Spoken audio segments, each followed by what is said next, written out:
Majority Report with Sam Seder, where every day's Casual Friday.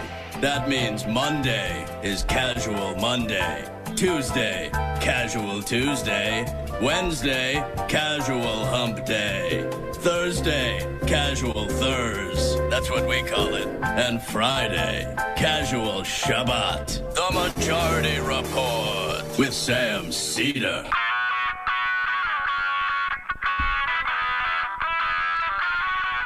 It is Friday, October 22nd, 2021. My name is Sam Seder. This is the five-time award-winning Majority Report. We are broadcasting live steps from the industrially ravaged Gowanus Canal in the heartland of America. Downtown Brooklyn, USA. On the program today, folks, it's Casual Friday.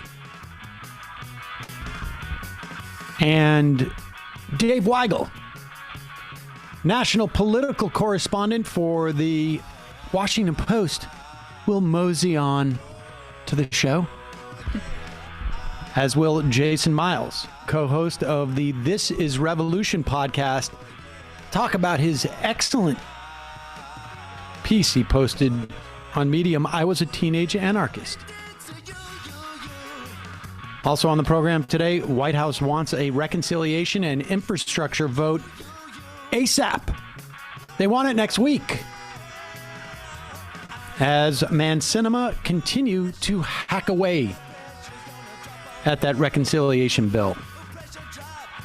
House voted yesterday to find Steve Bannon in contempt of Congress. And now it's in the hands of Merrick Garland and the DOJ. Texas Governor Abbott puts Trump's election lawyer in charge of the Texas Election Review. CDC endorses boosters for Moderna and J&J and the mix and match. Yes. Human Rights Watch releases 160 reports of abuse of asylum seekers at the hands of federal border officials. The DOJ adds prosecutors to Matt Gaetz's case. Kevin McCarthy drops the hammer, blacklisting Republican operatives who work with Liz Cheney. I was going to say, may they all fall off the planet. Alec Baldwin accidentally kills a cinematographer on his film set. A result of a failed prop gun. Israeli Defense Minister labels 6 Palestinian human rights groups as terror organizations. And in New York State, 12 workers formed the first farm worker union in New York. If not in decades, maybe, certainly since almost 100 years. All this and more on today's Majority Report, ladies and gentlemen. Thank you so much for joining us.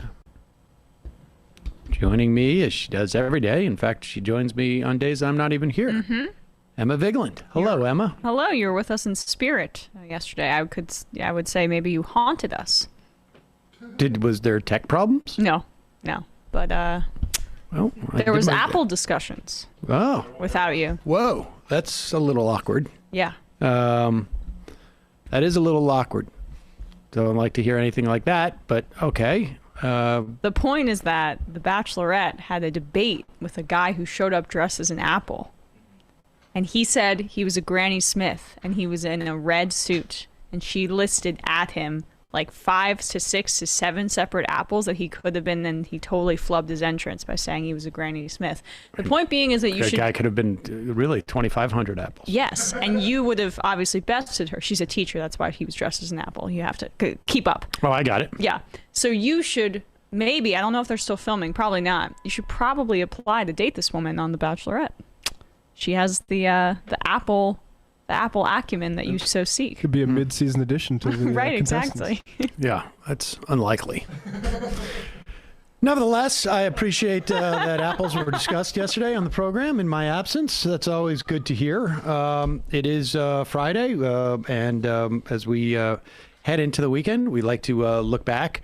Dave Weigel is with us. You know, we're going to talk more about the infrastructure bill by the end of next week. They may hold a vote next week. Pelosi apparently wants to do that in the House. I think it's unlikely they're going to get this bill together by then. We are going to have, increasingly, there's going to be recriminations about how this, what was once an incredibly ambitious bill, is now been just eviscerated in many, many ways. But first, last night, Joe Biden went on CNN for a town hall. And one of the first things that came up, or one of the first things we're going to talk about, is the filibuster. There has been talk that because the Republicans shot down Joe Manchin's election bill, that he would maybe come around on some type of filibuster reform for election bills. And I think that is unlikely, although there have been more Senate institutionalists who have come around on this a little bit in the past couple of days, but it remains to be seen. But one of those Senate institutionalists that have come around is Joe Biden. Here is that exchange between him and Anderson Cooper last night in a CNN town hall. When it comes to voting rights is equally as consequential. When it comes to voting rights, just so I'm clear, though, you would entertain the notion of doing away with the filibuster on that one issue. Is that correct? And maybe more. And maybe other issues. He's looking at the ground. Project strength and look at the audience. It's just a little odd. Right. Anyway. We should say Angus King and John Tester sort of have come around a little bit, and they're, similarly situated as a Manchin. It's good that Biden is now saying this because I think maybe it's indication that he understands that Joe Manchin will always take 3 steps away from where Joe Biden is. Right. And let's talk a little bit more about the sort of the performative aspects of what Joe Biden was doing last night. First off, and I vowed to myself, not to harp on the failures of the Democratic leadership, specifically Schumer and Biden. I think there's some issues with what Pelosi has done, but they passed the bill in the House. And that, at the end of the day, that's the most important thing. The failure of the Biden administration to read the room, the failure of the Democratic leadership in the Senate to know the caucus, to share the fact that Joe Manchin, that they had signed a contract with Joe Manchin. Yeah. So this is Schumer. And Biden, of course. And Biden and the White House. I mean, yeah. And here is just a prime example. Look, it's quite possible that there was never a universe in which there was going to be a $3.5 trillion bill or a $6 trillion bill. It's quite possible. So the only assessment that we can make is, did the leadership of the Democratic Party do everything that they could in a competent way to attempt to pass a $3.5 trillion bill or a $6 trillion bill, whatever it is? And I just don't think that there's any way you can assess this and say the answer is yes. Case in point, Joe Biden is doing a town hall last night with CNN. Is he doing it because he just hasn't had a chance to talk to Anderson Cooper in a long time? Is he doing it because he now needs to go on the offensive when he could have done that months and months ago instead of playing prevent defense and having hashtag trust the senatorial process? I mean, that's what he's been doing for months and months. If he's out there trying to push the reconciliation bill across the finish line, he is his folks are tacitly conceding that there is value in him going out and pushing it. There is no less resistance to this bill now than there was 6 months ago. In fact, I would say the opposite. And so if in their mind it's to work today in mid-October, late October, there's no reason why it couldn't have worked in May. Now let's do it after he just sheds popularity for a couple months. Exactly. Right. So here he is. This is he is asked about Medicare. Let's do that. Originally, the provision that most people were hoping for was a drop in the Medicare eligibility age to 60 and an expansion of the services for Medicare recipients. And let's be clear on this. There is a lot of reasons to do this on just simply a human level. But as a political matter, people over the age of 65 broke towards Biden in a very surprising way in the last election. If you want to make sure they're there in the midterms and you want to make sure that they're there in 2024, they are high propensity voters. They are very aware of the benefits that they get from their government. And this would have been an excellent way of doing it. Here's Biden with Cooper. One of the other things that Democrats are looking to do is to expand Medicare to include dental, vision, and hearing as well. Given all the negotiations that are going on, will all three of those still be covered? That's a reach. And the reason why it's a reach, I think it's a good idea. And it's not that costly in relative terms, especially if we allow Medicare to negotiate drug prices. But here's the thing.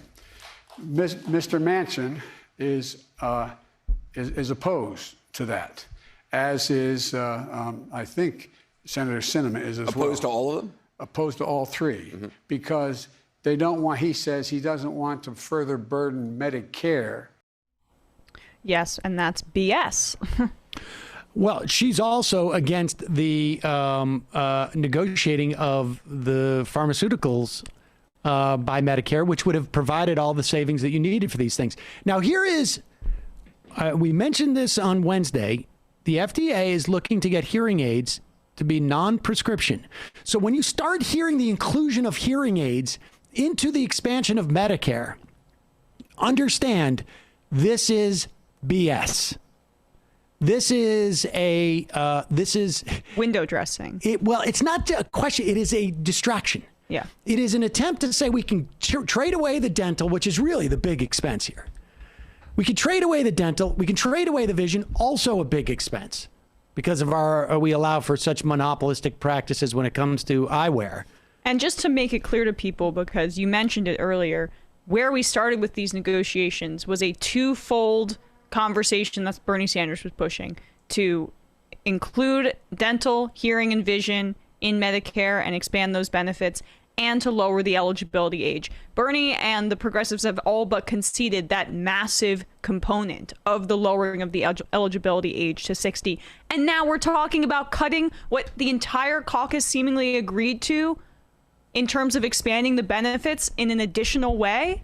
I mean, that's suicide politically, as you mentioned. And that's purely because the Biden administration kind of just let the game play out in front of them and didn't take an active role here. We want to be clear, too, that we had that issue with the question of, do you invite the Republicans in? I mean, this, we'll go through the sort of the timeline. I mean, because I think this is going to be helpful at one point, or depressing at one point. And it's helpful and depressing. It's the same flaw that he has with the Republicans. Like, I trust these people to negotiate in good faith, and I'm going to let the negotiations play out in this way, as opposed to taking an aggressive offensive approach, which now he has to be like, oh, please save the hearing portion of this like Medicare expansion bill. They slow walked this reconciliation bill. Yeah.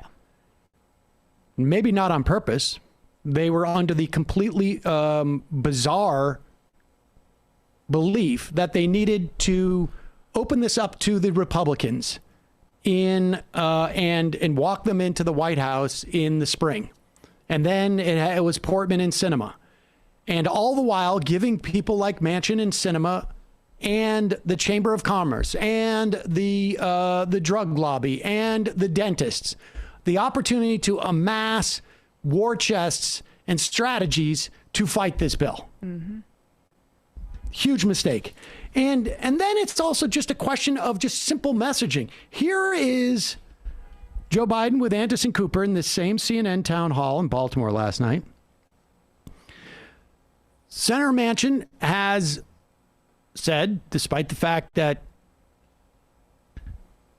he basically walked his daughter into a fake degree in a university in West Virginia when he was governor so that she could get a job with a pharmaceutical and could essentially price gouge when it came to EpiPens.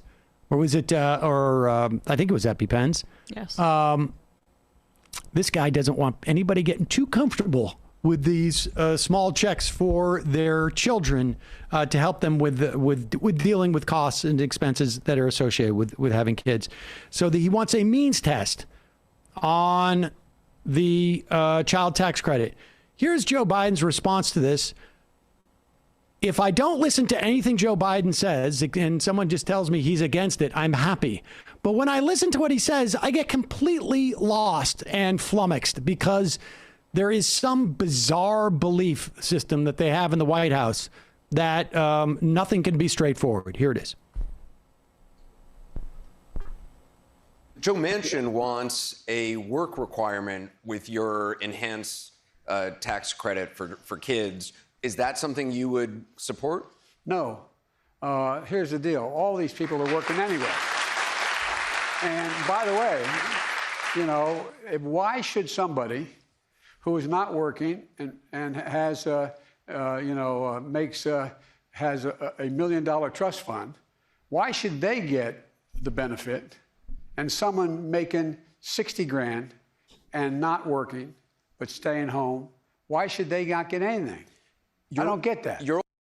You know what I don't get? That ridiculous analogy. Yeah. Okay, so how about this? How about instead of like coming up with this fictional person who has a $1 million trust fund who is working and getting the reduced check because it does go down with as your income goes high. And I don't even know, like, is this person have access to the $1 million trust fund or they don't have access? I can think about that. How about this? How about we shouldn't punish kids who are vulnerable because their parents can't find work?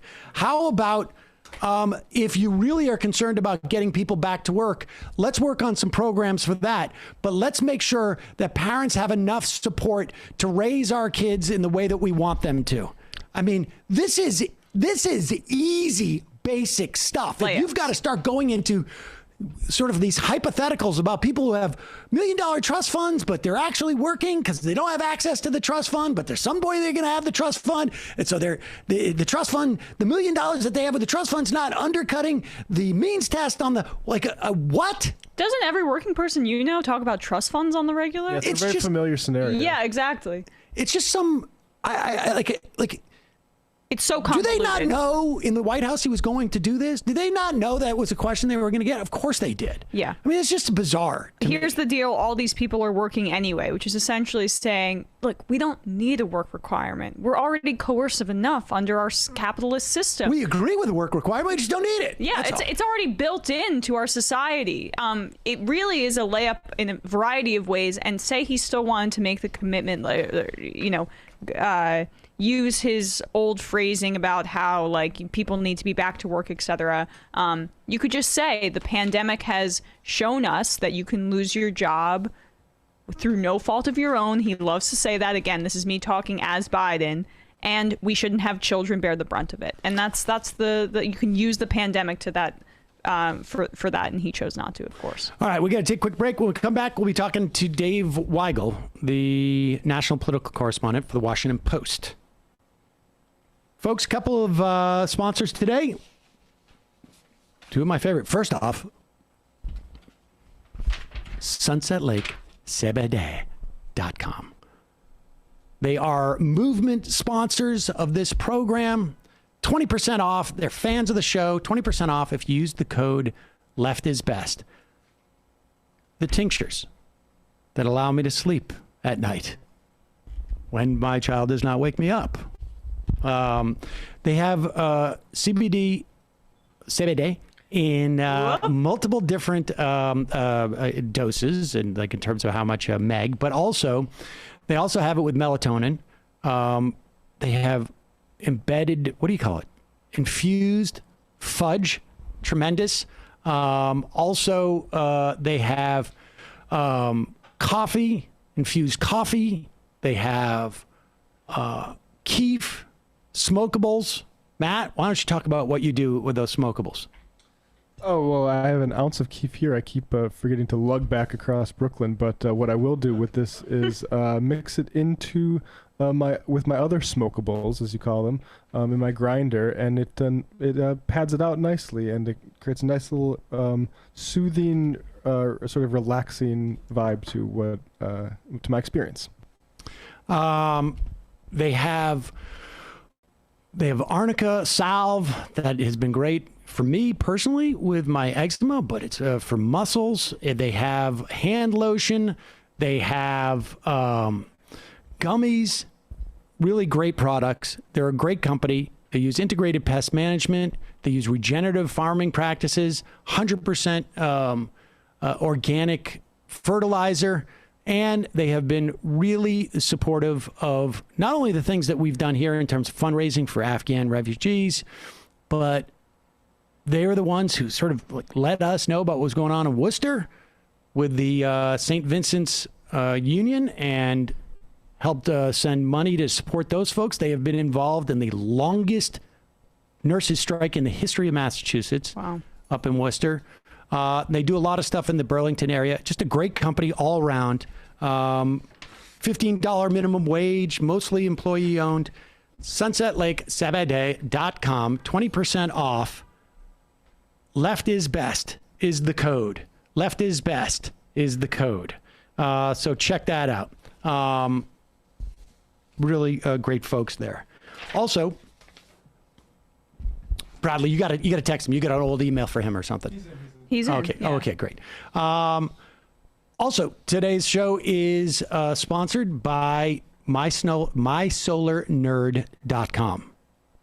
What is mysolarnerd.com? Well, Danny is a listener of the program.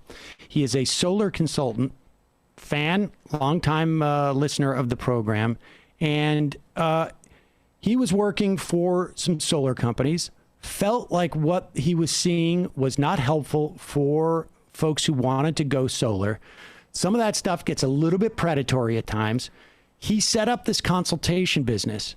So if you're a homeowner, you're thinking about going solar, and you don't know exactly what the best route to take, well, mysolarnerd.com is your solution. You can retrofit your home with solar for no money down at this point. Most homeowners that switch over to solar see significant savings in their first year.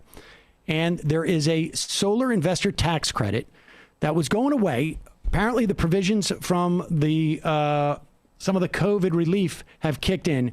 So the 26% solar tax credit got extended into next year. At that point, by 2023, it will be down 4 points to 22%. So now is the time to act. And My Solar Nerd's mission is simple. They want to find you the best solar program for your home, make the transition as easy and smooth as possible. And this is what they do. They analyze your usage. They find the best equipment for your needs based upon where you're located and what kind of structures you have on your property, et cetera. They figure out the incentives and the financing that you might qualify for. And then they project manage the process between you and the installers. They obtain the permits. They do everything that is needed. So don't forget, the current 26% tax credit, it's been extended into next year, but then it goes down to 22%, and then it goes away. They also, in some areas, depending on where you are, if you're prone to power outages, you may qualify for off-the-grid backup solutions, which sound really cool. Majority Report listeners will get a $200 gift card upon installation of their solar system. Go to mysolarnerd.com, fill out the inquiry form now. Make sure you select Majority Report listener for how you heard about mysolarnerd.com so that you can receive that $200 gift card upon installation. But bottom line is, folks, this mysolarnerd.com will walk you through that process. Lastly, just a reminder, or I should say an announcement, the live show that we're doing at the Wilbur Theater, the famed Wilbur Theater in Boston. It actually is sort of pretty famous. January 16th at 3 p.m. It's a Sunday, so that people can travel in, travel out if you want to. The link for that is now live for everyone. Head to thewilbur.com/artist/majority-report. We'll put a link in our podcast and YouTube description because that's a ridiculous URL. But now it's open to everybody. So check it out. Get your seats, folks. All right. I want to welcome to the program the national political correspondent and driving instructor for the Washington Post, Dave Weigel. Dave, how are you? Welcome. Emma Vigilance here with me, too. Hey, Dave. Hey, how's it going? I'm good. I'm in Minneapolis for a story, and I realized that car interviews have been normalized by sovereign citizens, so it's not weird that I'm doing this at all. No, it is not weird. It looks great. I was just going to say, I was literally going to start the interview by saying that the reason why I wanted to... Where did he go? Still here, Dave? I'm still here. Oh, all right. Wait, we lost your... the reason why I wanted you on the program this week is because I know that you're on the road and wanted to get a sense of what was going on out there. You, of course, also write the trailer, which refers more to the campaign trail than it does like what you may have hitched behind that vehicle that you're in right now. But you can't check the trunk, by the way. Please don't check the trunk. No reason in particular. Just don't check it. It doesn't look like... Do you have a trunk in that? What are you driving there? It's got to be a rental car, right? Yeah, it's a rental car. It's a Ford EcoSport, which has a door that's so weird that I had to look up on YouTube how to open it. But that's not what you're asking about. No, that's not what I'm asking. Color to explain why I'm here.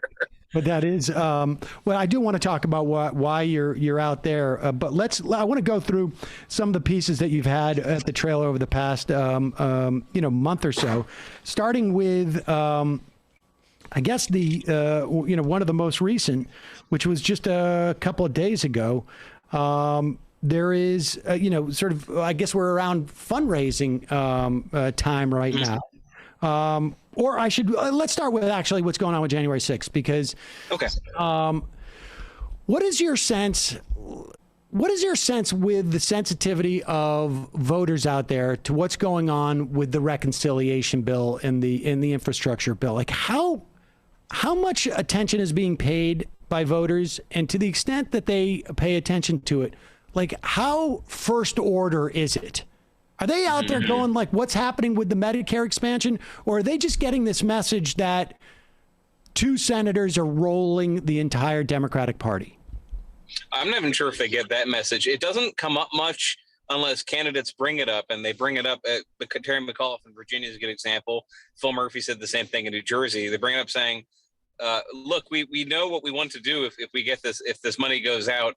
We know how we do pre-K, our states can alleviate some of our budget pressure. Just do it already. But when it comes to voters, I don't hear much talk about it. I think it is just the flattening of, if things are happening, and this is the problem with any legislative fight about anything.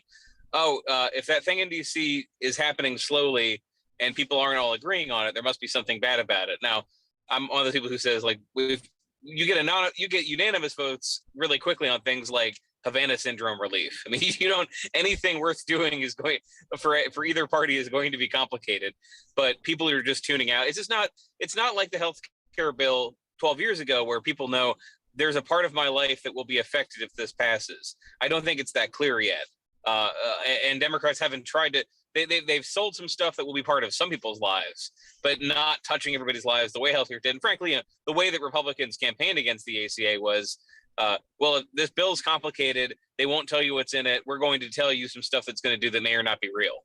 That's not even really happening with this. Republicans aren't even really attacking the bill. Yeah, It's just in the air. have you noticed that, like, the marketing of Build Back Better? What policy pieces are resonating with people? Because, like, you've seen polling on the individual components of what's in it, the child tax credit, the universal pre-K, whatever the case may be. Individually, they poll great, but the fact that it's in this large package, I'd imagine, dilutes it to a degree the way people are seeing it being negotiated. Yeah, but I don't even think they're paying super close attention now. I just think when I talk to voters, it doesn't come up naturally, and the worries they have are there's some about childcare, but it's really if you're a plugged-in liberal voter, you're annoyed with Cinema and Manchin. If you're just kind of vaguely paying attention, you really are paying more attention to COVID, and it's not like prices are up or shelves are empty and I hate Joe Biden now, but hey, is he going to do anything to fix that? You hear that more. If they were passing the supply chains are gone for some magically bill of 2021, I feel like people would be or not gone, fixed. People would be paying a lot more attention to that. But no, and Democrats complain about this, but they're it matches my experience that because the coverage is there's this bill and it's really expensive. That's all they hear. That's all that it gets manifested. When they go to their districts, they're touting, here's what we did already with the rescue plan. Here's what would come here if we get this extra money. But it's kind of amorphous for people. And I was trying to say before, the plus side is that Republicans aren't really making anything stick on it either. It's not like previous legislative fights where they're out there messaging every day. They're just distracted by other stuff, or they're kind of pinpointing parts of the bill that they think sell well because they don't think attacking the whole bill on its own.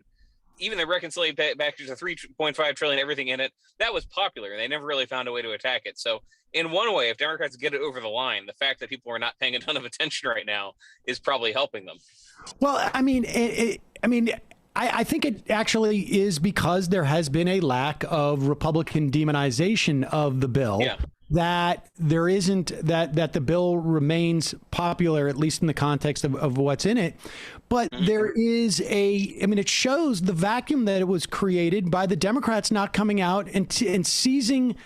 It's like, I hate to use a football analogy here, but it's like the Republicans are on their 30-yard line, but the Democrats decide to line up on their 30-yard line instead of walking up where the ball is and taking advantage of and going on offense. They haven't done any of that. We saw Biden go out and try and do it last night, I guess, on CNN. It seems a little late to do that.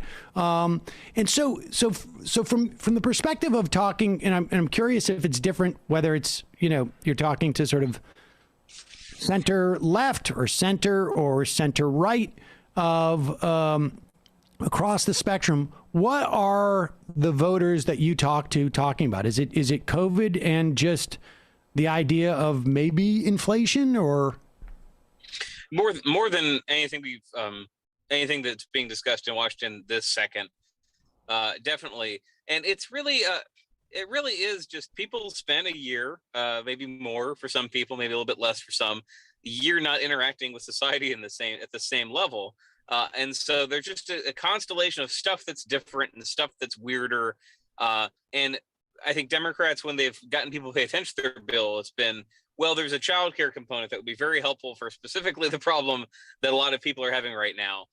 But until there is a child care proponent, part of the bill, a component of the bill that gets passed and that we can discuss, that's not really part of the conversation either. And for Republican voters, they're not really paying attention to much of this. Now, it's automatic. If there's a problem, it's because Biden's president. He shouldn't be. But the discussion with them really is just about just the voters I talked to in Virginia last week. It's the schools are out of control. Why are they teaching kids race? It's kind of, it is, I don't want to be patronizing, but it does feel like, both bases can be somewhat programmed by the media. I feel that, but it happens faster on the right. I mean, I just, the work Fox News put into making the activist story of the year, the thing to care about, the schools, that's more what I hear from Republicans, and they're not paying attention. It's just, now, the thing about politics now is they're kind of written out of the conversation because even Democrats I talk to say, well, we assume that every Trump voter is going to vote against us. That's fine. It's about getting those other people. So they kind of ignore, and I think this is played out in some races. They just think they're going to talk about something else. We're going to ignore it. Sometimes it works. I think it hasn't been in the last couple of weeks, but nothing else that the government is doing right now is filling in the gap as a fun thing people like talking about. What do you attribute the precipitous fall of Joe Biden's popularity numbers, favorability numbers too? Is it just that people are frustrated with COVID and they're like, he's president, so? Yeah, well, there's a little bit of that, and that's always a little bit cheap, right? Because there are Republicans Republican governors, officials going out of their way to make sure that people don't get a vaccine, and then saying, "Hey, how come this vaccine rate's low? I thought Biden was going to fix that." Right. That I think you can write off. I think it's more just there are little irritations in life, and beyond voters, man, I have just friends I know I grew up with who are not journalists, who have pretty normal lives, and some are conservatives and some are moderate Democrats, and that's their thing. It's just that there's an angst like, I thought things would snap back and I had everything I used to. Now I have a version of those things, but some of it's more complicated, some of it's more expensive, some of it's taking longer to get here.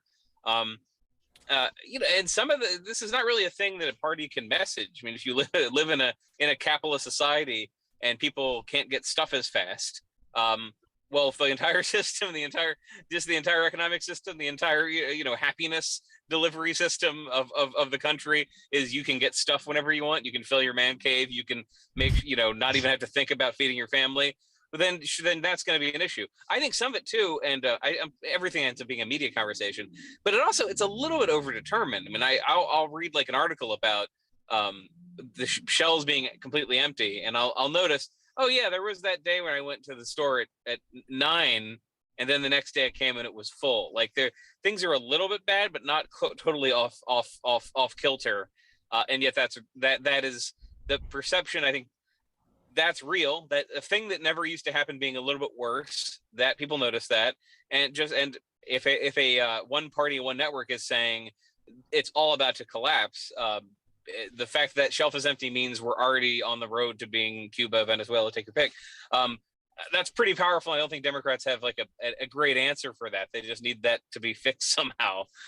And I that's not what that's just not part of the conversation in Congress. Congress could pass a bill that says build 3 times as many ports in Long Beach. They wouldn't be done tomorrow. And I'm not sure that would actually make a difference because you don't have the truck drivers to take them off. And my understanding is that there's a ton of stuff sitting in that port. It's the problem of the truck drivers to take it. So, I mean, to at least to some extent, this is contextual as much as anything else. And that context could theoretically change over the course of the next year. But let's talk about this other piece that you wrote, which I find really interesting and is somewhat consistent with what I've been thinking for a while, right? Like the Republicans have their issue sets, which of course is that you're now teaching graduate level critical race theory classes in kindergarten, which of course does seem ridiculous to do because they haven't gone through some of the survey courses before, but et cetera, et cetera. The Democrats, it seemed to me, have had this opportunity to actually run against something or someone in a midterm in a way that Republicans always seem to come up with, right? Like they would go against Obamacare or the Clintons. They did this, it seems like, for decades. But the Democrats could run against Donald Trump in the midterm elections. And that seems to be what they're doing.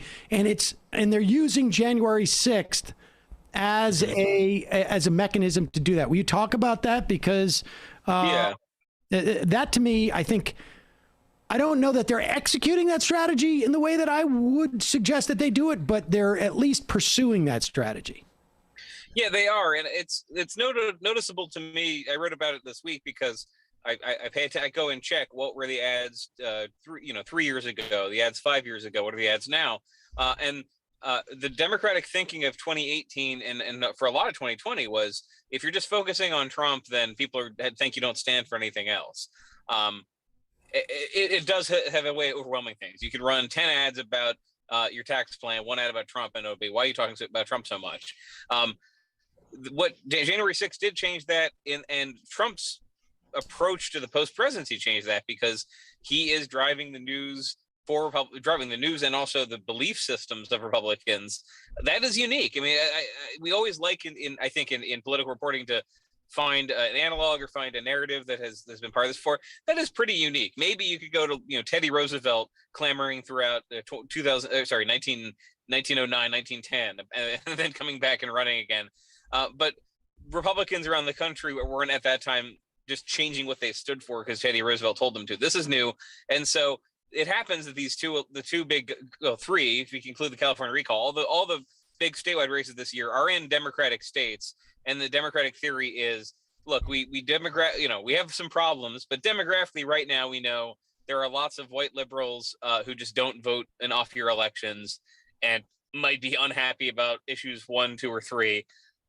But those white liberals, if we really emphasize that Donald Trump, who you thought you beat, is still here and is shaping everything that you were worried about is still happening because of him. That's what they're trying. So you see images of January 6th and everything down to state legislative races in Virginia. There's a Republican who had some clients who were January 6th protesters. Democrats ran against that. There's the Republican Governors Association did some robocalling, to show up on January 6th, back when it was promoting the Trump rally. Democrats are using that. So any kind of Republican connection to it, they're using, and they're kind of beasting it out because they're getting some criticism.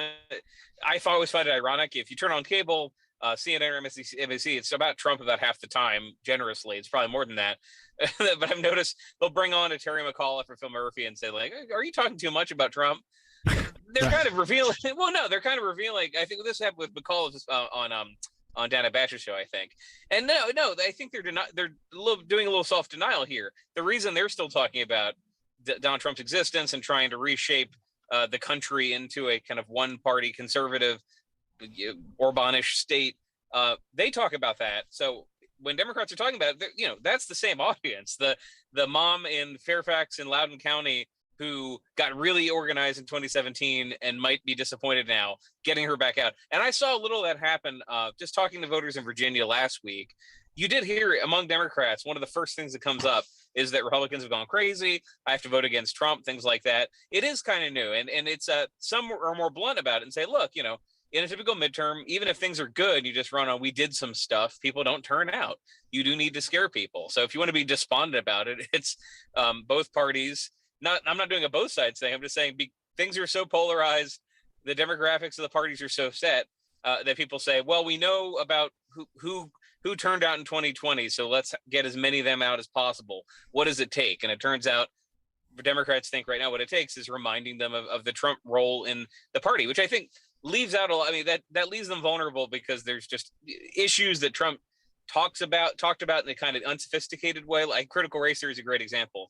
Trump attacked in 2020. It was kind of haphazard. People don't know what it meant.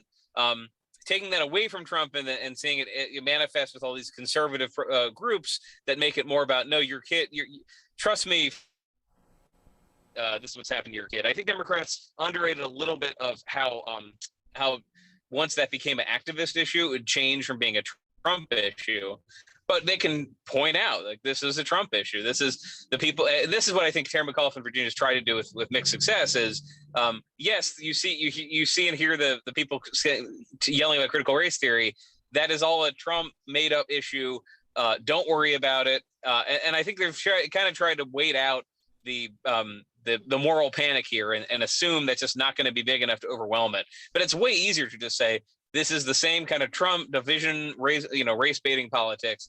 It's actually gotten him pretty far. He's still ahead in the race despite months of Republicans attacking that issue. I think because, and it helps them that Trump will occasionally come back and make a comment on Virginia or call into a rally or put out a statement. I mean, there's a Pavlovian effect of covering everything he does in the press.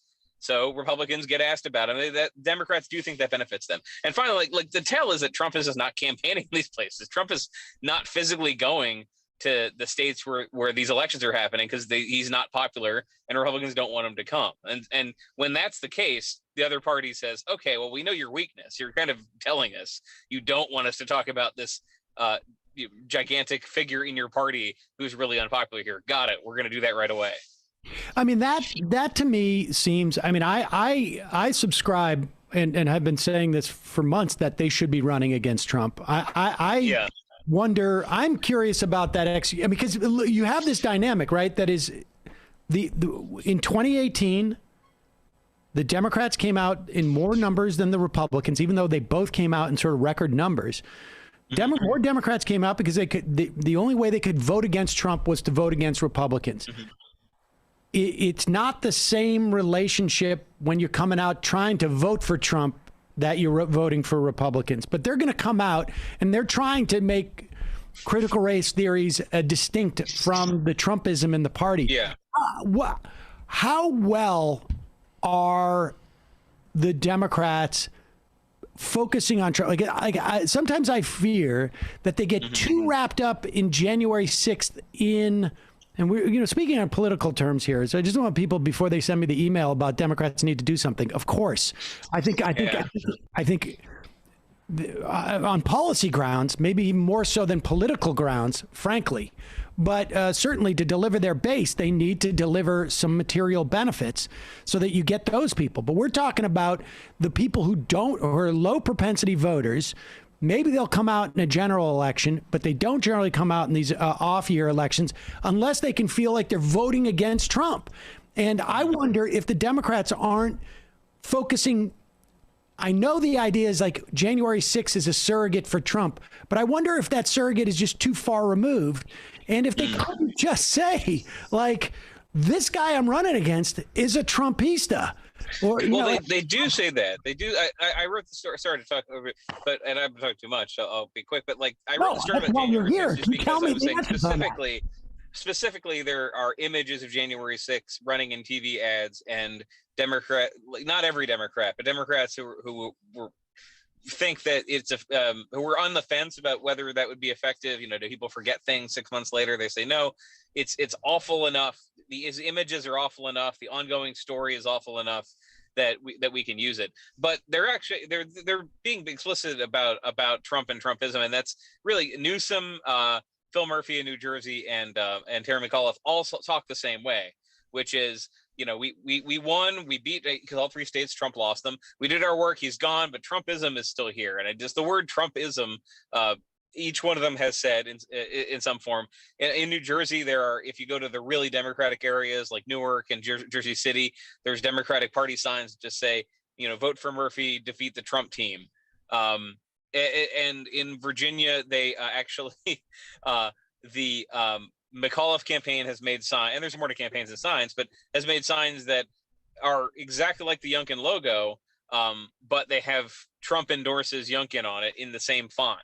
And that is a trolling. It's the same color, same design, but it is just saying, hey, suburbanites, these guys are exactly like that guy. Don't let them rebrand. They haven't changed at all. And it does remind you more of what Republicans have done effectively with like Jimmy Carter or Bill Clinton or Barack Obama, and say, all right, they're gone, or Hillary Clinton still. I mean, who still appears in campaign ads for Republicans. Right. It is borrowing from the Republicans saying, and I think some of the shift is, look, now that our base has a lot of college educated white voters who were Republican, but now they're Democrats. What is it? And you find this with like the Lincoln Project people, right? That the Lincoln Project people's main issue, because it's the one thing they totally agree with Democrats on, is defending democracy, Trump as a threat, Trump as authoritarian. So as those issues, I feel like they're not the ones that people the average person mentions first, but the average person does not vote. Like in an off-year election, it's going to be like 40% if you're lucky of people voting. So it's about saying, all right, we're done doing the thing where we have nothing really to run on. Just beg you to vote. Here's the villain. Here's the red shirt. We're going to wave it.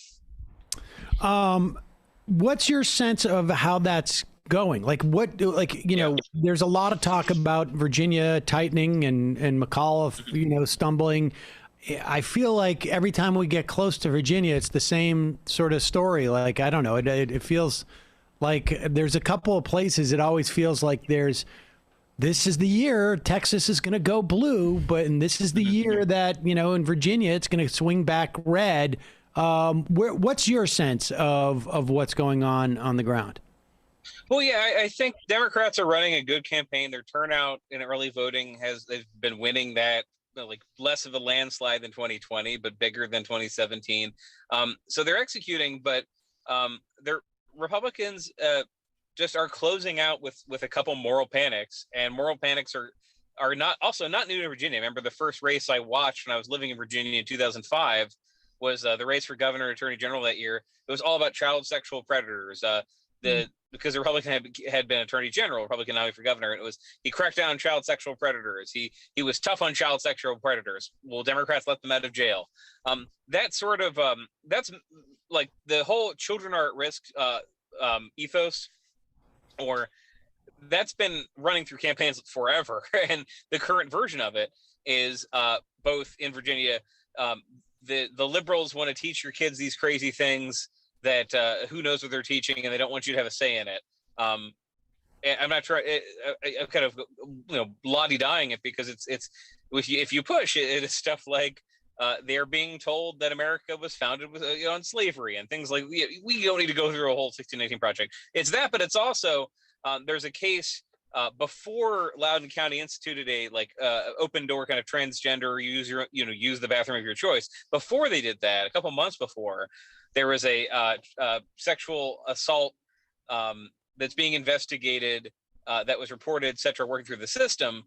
The moral panic version of this, Republicans, is thanks to Democrats, loose, tolerant policies of these schools. They don't say tolerant.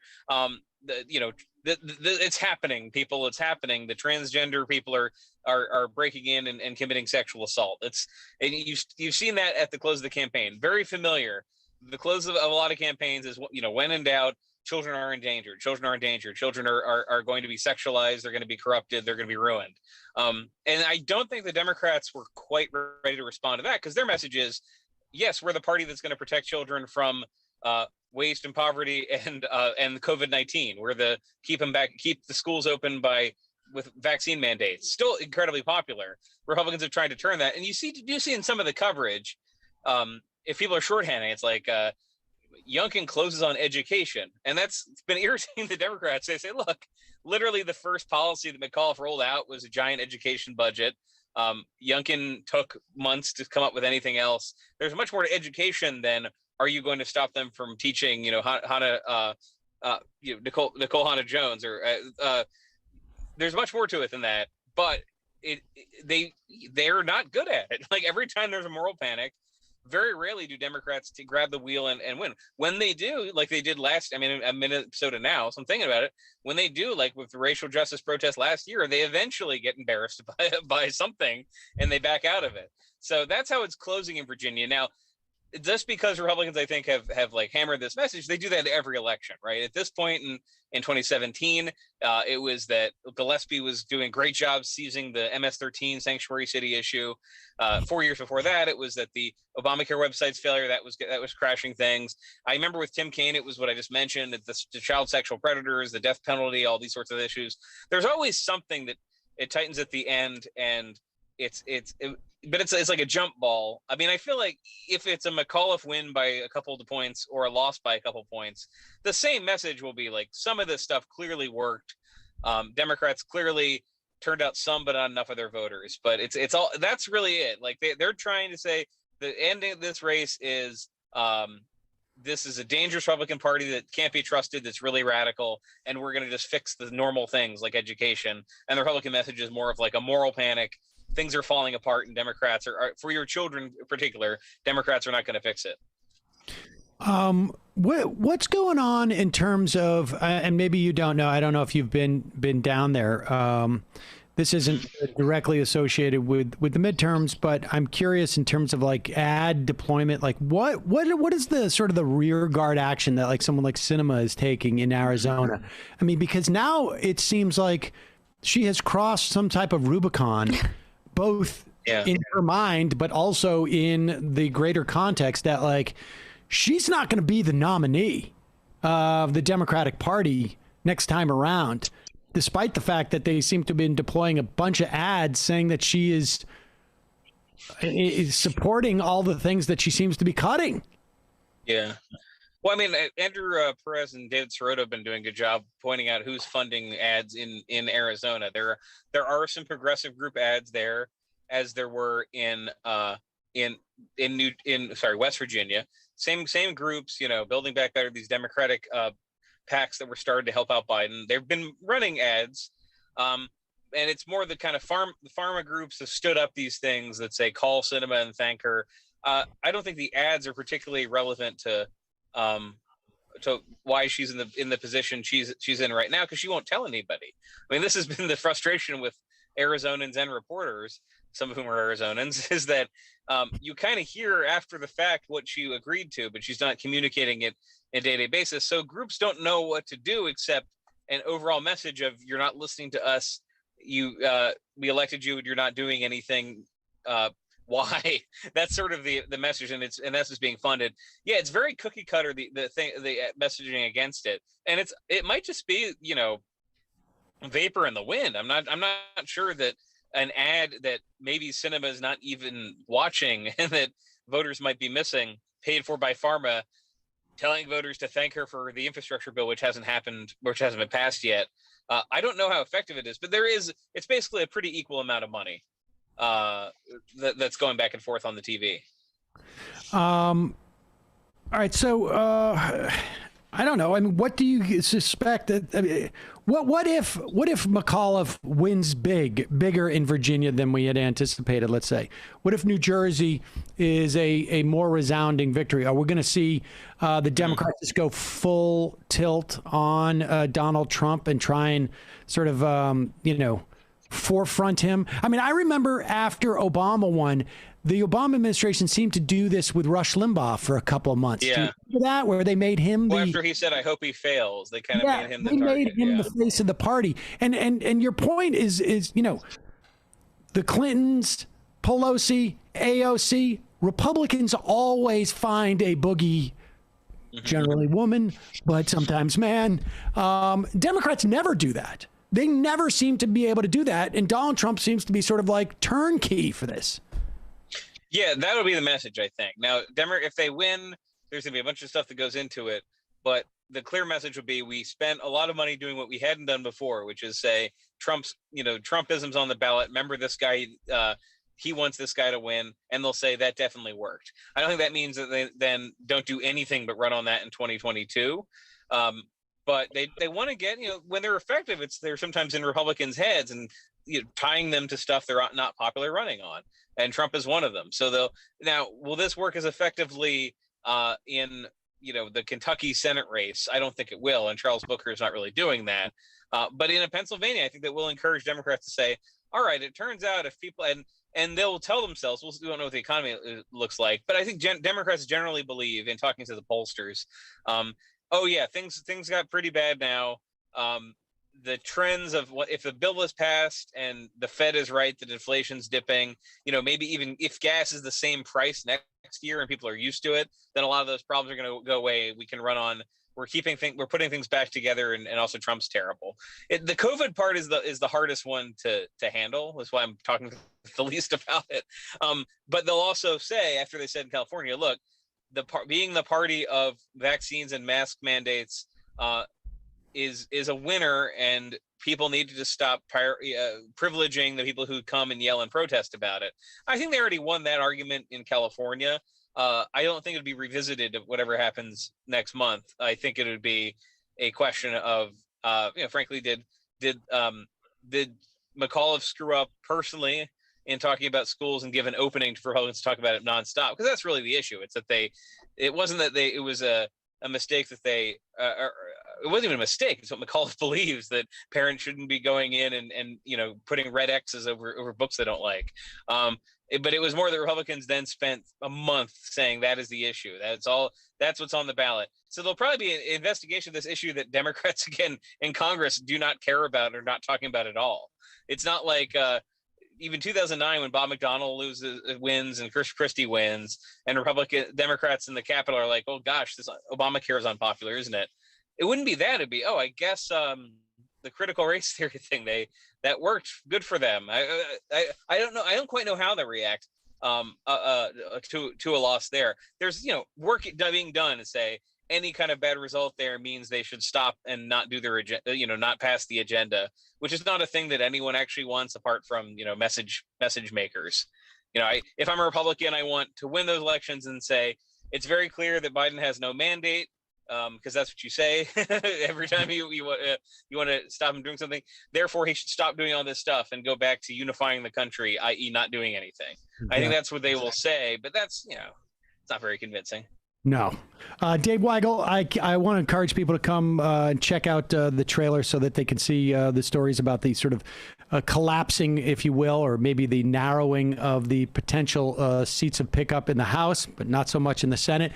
Next time we're on, I want to talk about that. We've got some time, but really interesting to get an update of what's going on the road and what kind of car you're driving when you're on the road. I appreciate that. It's really weird. I'll send you a link to the YouTube of somebody trying to figure out how to open the car. It takes like 3 minutes.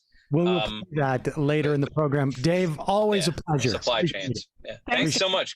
Good to talk to you guys. All right, bye-bye. All right, folks, quick break. Be right back. Wrap things up for the week for our Peacock viewers.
So there it is, Dave Weigel driving around in some type of utility vehicle, like some type of truck. I don't know if he's supposed to be working on the power lines out there. But folks, if you're watching us on Peacock, we will say a goodbye and have a great weekend. And for the rest of you, we'll see you in just a moment. And that moment's now. Hello. Super quick. Just a reminder, it is your support that makes this show possible. You can become a member at jointhemajority.com. When you do, you not only support the free show, but you allow this entire program to survive and thrive. It is your support that makes this show possible. We really appreciate it. Also, don't forget, justcoffee.coop, fair trade coffee, tea, or chocolate. Use the coupon code majority to get 10% off. And we hope we will see you in Boston. You can buy your tickets now, folks. They are live for everybody. For everybody. Heck, Matt, why don't you tell us what's on the Matt Leckian universe? We're going to stick around. We're not going to go into the fun half yet because we got Jason here, and I want to do that. But why don't we just? Yeah, well, just quick. If you want more content on Joe Biden and why Sleepy Joe sucks, we had Branko Marcetic of Jacobin on to reprise his book Yesterday's Man, who is our current president. And this weekend, patreon.com/Left Reckoning, we'll be talking to Elias Sepeda. We're talking about a few things, Colin Powell, Texas teachers and teaching the Holocaust, and as well as maybe how to reach out to the sports fan community for leftist politics. So, Sepeda. Actually, it does. He's more CPD, but yeah, there you go. So patreon.com/Left Reckoning. I couldn't help myself. Just a reminder, too, folks, you can become a member of our Discord community by simply going to majoritydiscord.com and signing up for the Discord. Doesn't cost you anything, just like our app. And I am the show in the fun half of the program. And, of course, you can call the show when we start taking phone calls. And, again, sign up for the AM Quickie newsletter. That's how a lot of folks got their tickets already. And we're going to be doing that more often, like, special things that you're going to get. Do we have like a block of tickets for our friends and family or anything? This feels like a conversation for off air. I got an email. I forgot. Did you not get that email? Yes, we did. Yeah. Okay. Did you sign up for the I AM didn't. Quickie? I think that's the Have problem. them sign up. There you go. Right. All right. This is my memo. I've got to. This like I'm being a bad employee. I think. Tell them to listen for the I just want to read this. I just saw this. Bilbo Riley is in a fabrication shop in Long Island City pushing a piece of Baltic birch through a table saw with an MR carpenter pencil behind my ear, listening to Casual Friday, baby. Whoops, there goes my finger. That Baltic birch, I went to buy not a Baltic birch, just like classic, like Canadian, I think, plywood. A sheet of plywood is almost $100. It's nuts. Because of the supply chain issues. Supply chain issues. Baltic. I mean, I think that's the 6 layer. It's beautiful, beautiful plywood. Where's Baltic wood from? I mean, I don't know where they are, but I assume the Baltics. But I don't know. But I've seen some Baltic plywood, and that stuff is beautiful. It really is beautiful. So, what color is it? What color is it? I'm just trying to attempt to engage in this. Well, now you know how I feel when you start going off about like hockey or whatever it is. Do you want to hear about how the Rangers have won 3 road games in a row, including? Hell yeah! I'll tell you what I want to do is I want to welcome back to the program the co-host of This Is Revolution podcast. Still connecting to audio. Also, just a great writer. Now definitely connected. Jason Myles, are you there? I am. Oh, for some reason I haven't. No camera. Yeah, I was there like you a go. voice in the void. See, for some reason. Yes, we see you. Can you see me? Yeah. Yes. Jason, welcome to the program. Thank you. Thank you for having me. Is that a Conan the Barbarian shirt? This is a Conan the Barbarian shirt. Yeah. Pretty cool. That's pretty good. I thought it was a Conan O'Brien shirt, but nevertheless. No. If I am wearing a Conan O'Brien shirt, there's a problem. I don't know what is your Medium link? What is if I wanted to tell people to go to your Medium site, what would they do? Just Google Jason Myles Medium? Yeah, Jason Myles. Let me see. I have it right here. It's jasonmiles.medium.com. Yeah. Okay.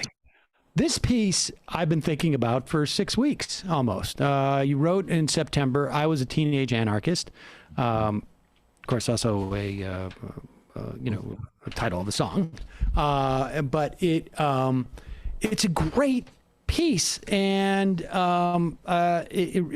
let's just start. And I've been wanting to talk to you about it and just try and find the right time, because it brings together a lot of sort of my sort of fetishes over the past 20, 25 years, starting off with The Situationists, which was the Situationist International, for people who don't know, came out of the sort of the Latriste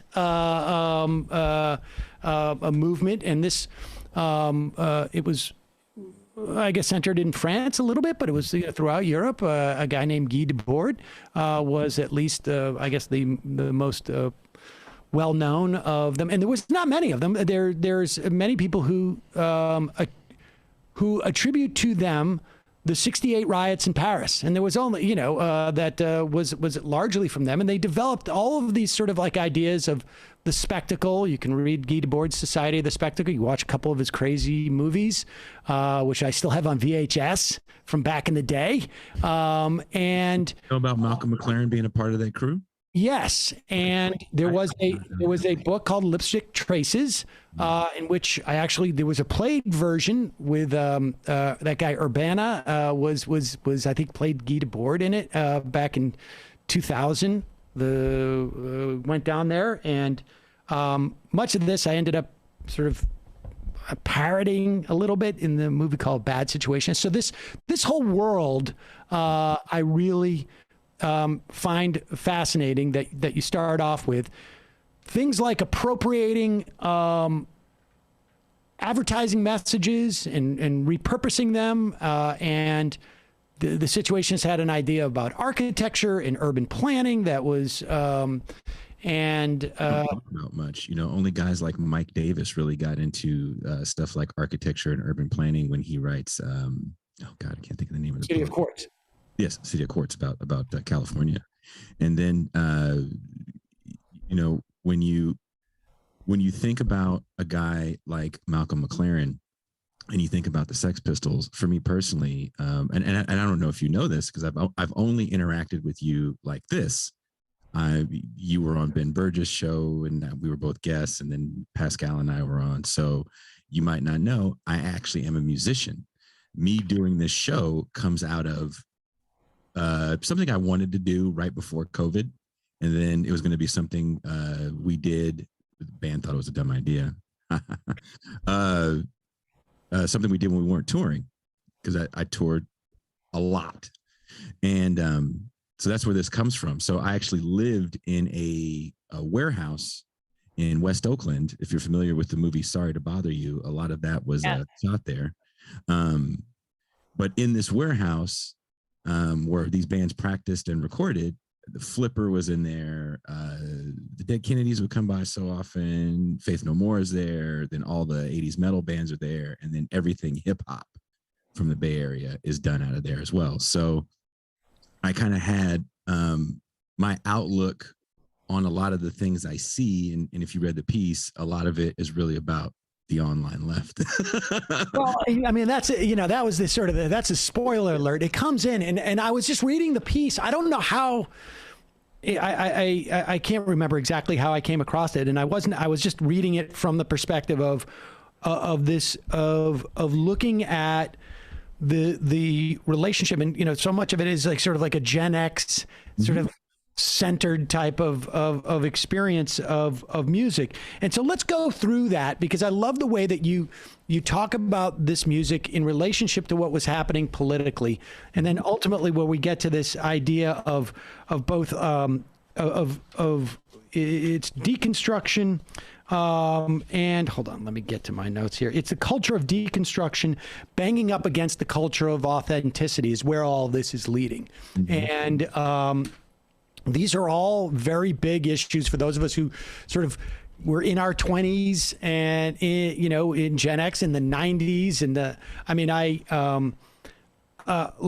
I'll tell you what, let's take it from Nirvana, because I remember when Nirvana came on tour with the Nevermind album. This is the one that everybody knows. I don't know. I guess everybody did. I was obsessed with it, even though I was born in the same year it came out, I think. No, the same year he died. After that, we like the people I was friends with go down to see Nirvana at the Middle East in Cambridge. I played the Middle East. Okay, and so that scene there, and there was like people were bummed because like we were listening to Bleach, which was their end, but the idea that they were getting this level of fame was really irritating to everybody. And I was like, why would we be upset about that? Don't we want? And there was this sort of, so work maybe backwards from that. Hold on for a second, brother Seder. Let's backtrack a little bit in this. Let's talk about before Nirvana. And you cannot have Nirvana without Black Flag, right? One thing I write in the piece that I'm probably going to get shit for, as more people are going to read it now that I'm on the Majority Report, is that I don't look at grunge as a genre more than a fashion aesthetic, because genres tend to have a sonic through line. And a lot of those bands just happen to be from Seattle and they happen to be on Sub Pop, but there was really no similarity in sound, because Alice in Chains, in my opinion, comes more from Van Halen and the hair metal scene of the 80s, and maybe even Black Sabbath, than Nirvana, which is like, that first wave of US hardcore with bands like Flipper. I mean, Chris Novoselic goes off once Kirk dies and joins Flipper and gets Flipper their first ever major label deal. So when you look at bands that come from that first wave of hardcore, they are the American spawn of what they saw coming out of the UK. Yep. But the UK is the derivative of what they were getting from the States with bands like the Dolls, the New York Dolls, the Ramones, Television, etc., etc. And the UK gives you the visual aesthetic. And that's, to me, where the situationalist element comes into play. Malcolm McLaren knew how to sell spectacle. But one thing about the Sex Pistols that we don't really talk about when we talk about punk music, whether you like them or not, to me isn't the point, is that it was accessible music. It's not that off-putting.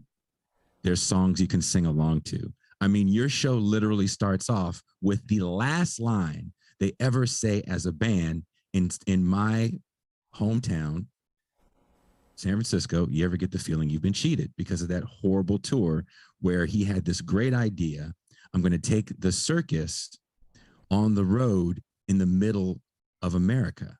And those guys hated it.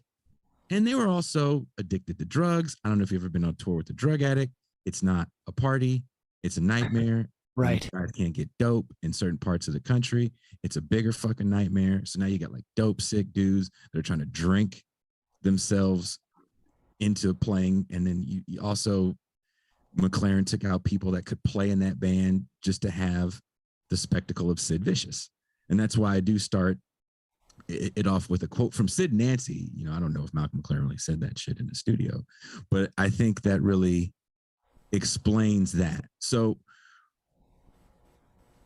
and we should say about them that one thing that I find also interesting, that was also a situation, was that they were building in the critique of them not being good musicians, essentially. Like that was part of the package. You didn't need to be good, right? You're the antithesis of major 70s rock, which is kind of funny because we're in an era where major 70s rock is getting a bit of a comeback. What's that shitty band that everybody likes that sounds like Led Zeppelin? I can't think of their name. They played at Coachella a few years ago, and I worked there doing like numbers shit, and everybody was all Wolfmother? No, that's another shitty band that sounds like other bands.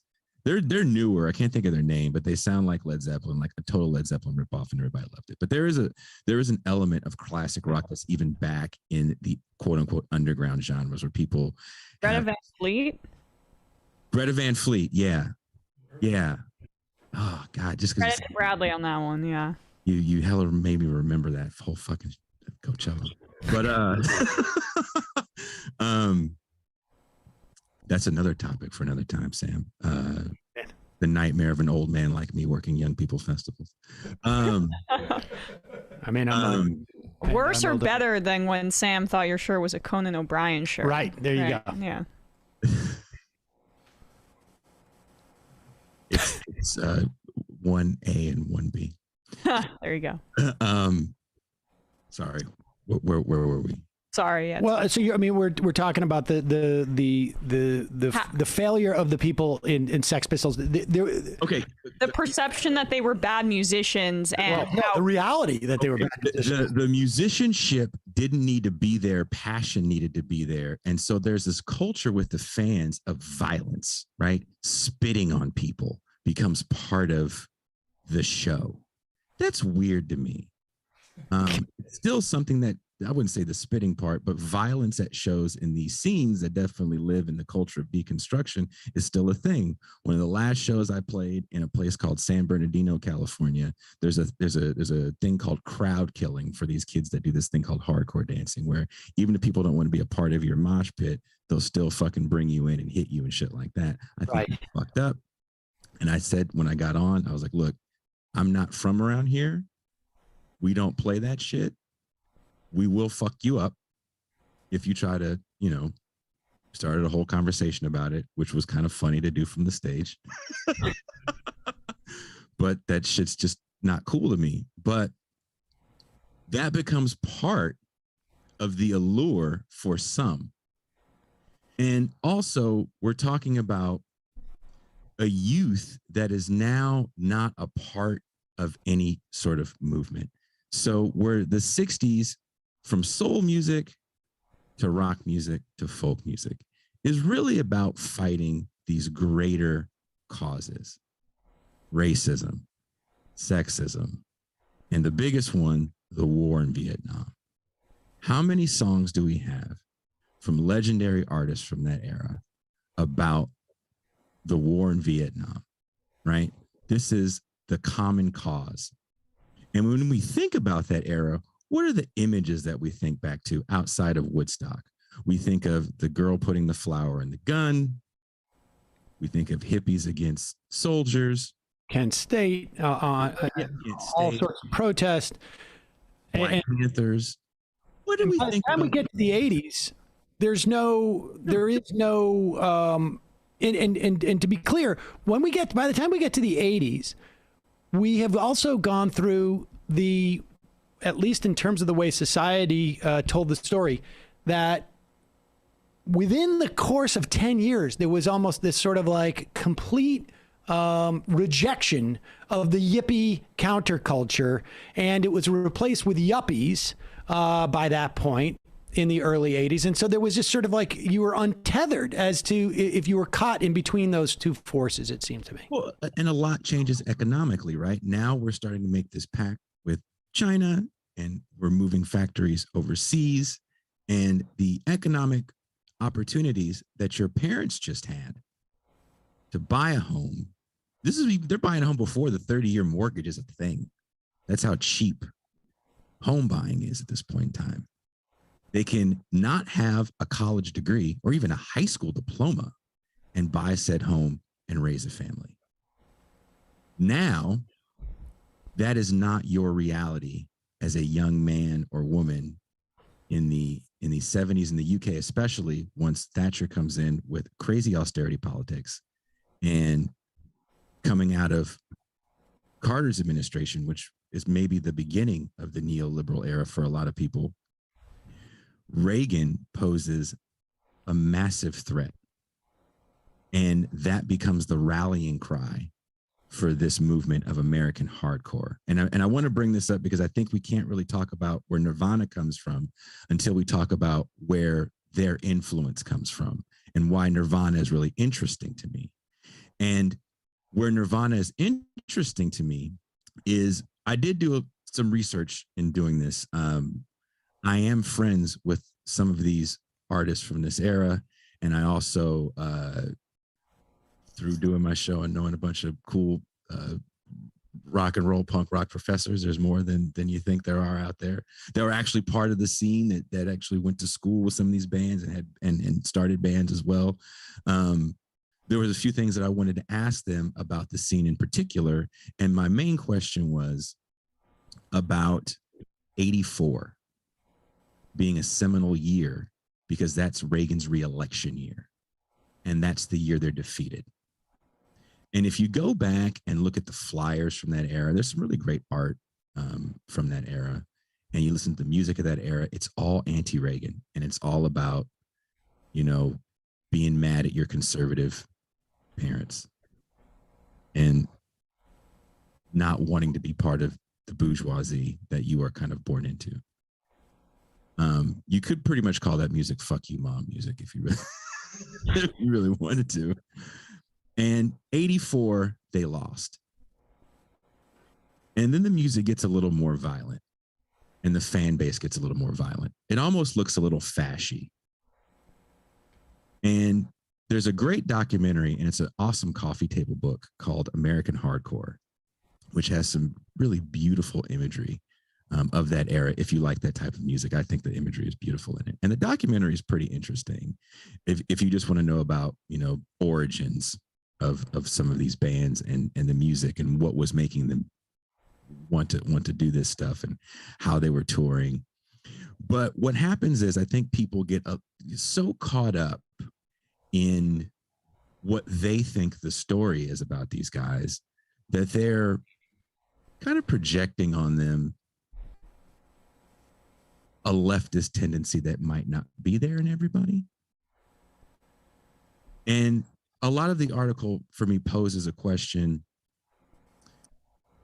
Are these guys really trying to create something outside of the mainstream?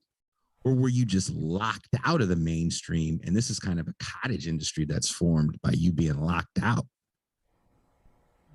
By the time Nirvana comes to be, because remember, as Sam can attest, as everybody else that's on the screen that I see is probably born in the 90s, as Sam can attest, these bands all had to like make their own flyers. There is no terrestrial radio. There is no online.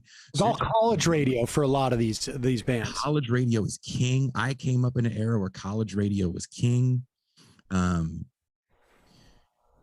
Self-pressing was huge because, again, people now can kind of record a record on your laptop, and there's distribution sites that'll distribute it for you on every major platform. Before, just getting to be able to record your music was the challenge. So that's why the recordings from that era are really bad, because you're talking about we had to sneak in at this time to do this. And it becomes where the worse the recording, the more authentically real you are, because it's all about energy. The Germs, to me, are a perfect example of that. The Germs, I don't know anyone that walks around singing Germs songs. I'm not saying they're bad songs. It's just they're really badly recorded. they, the singer died, I think, after the first record, sadly killed himself. And it's not that catchy. By the time Nirvana decides to sign a major label deal, we always have to add that caveat. They signed a major label deal. I don't think anyone in that camp knew how big Nevermind was going to be, because also they're coming out in the shadow of not just hair metal, and I didn't really add this too much in the piece, but you're also coming out of the shadow of an emergence of heavy metal. Bands like Metallica are going platinum, Megadeth are going platinum, Iron Maiden is a huge stadium act, Ozzy Osbourne's a huge stadium act, and then you have the hair bands, which are kind of a more Reagan-esque, decadent catnip for suburban mall youth at that time. So Nirvana's Nevermind, I'm sure they thought it was going to do well, but they never thought it was going to do like 11 plus million copies, influencing people like Emma Vigeland, years later. Well, and I feel like there was an element, maybe this is just my own bias, but they were also came out of like the tradition of like Husker Du and the Replacements in particular. Like, I mean, the Replacements for me was it for me. Like and Sorry Ma Forgot to Take Out the Trash is exactly like one of those albums, like literally, and they're building into that critique, right? Like this is the garbage that we actually put on, and I mean, I'm not sure how well they could all play, frankly, and certainly not after an entire bottle of vodka. Could like Westerberg stay up on stage? It seemed, but it felt like Nirvana was a sort of a hybrid of those sort of garage band post-punk. I don't know how else to place the Replacements in there, and that sort of the metal on some level. I wouldn't necessarily call them post-punk. I think they are a part of punk. I also equate. I've also played with a lot of those post-punk bands. I'm talking like the first wave English late 70s bands. So I don't put them in that category because I don't think they are post-punk. I think if anything, they are the Clinton punk, if you will. But ultimately it becomes important music to the journalists that are writing about it. And no matter what Kurt Cobain tries to do to shed this pop culture fame, it just becomes more and more marketable. It's there's some Mark Fisher quotes in the piece, because Fisher actually wrote about Nirvana. He was a music journalist as well as a great writer with capitalist realism. And I think his critique of Cobain, the paradox of his fame, that and drug addiction had a lot to do with his suicide, because the thing about the culture of authenticity is you're constantly kicking people out, like you said earlier, that get a certain level of fame because they're not real. And we see it here as well on the online left, right?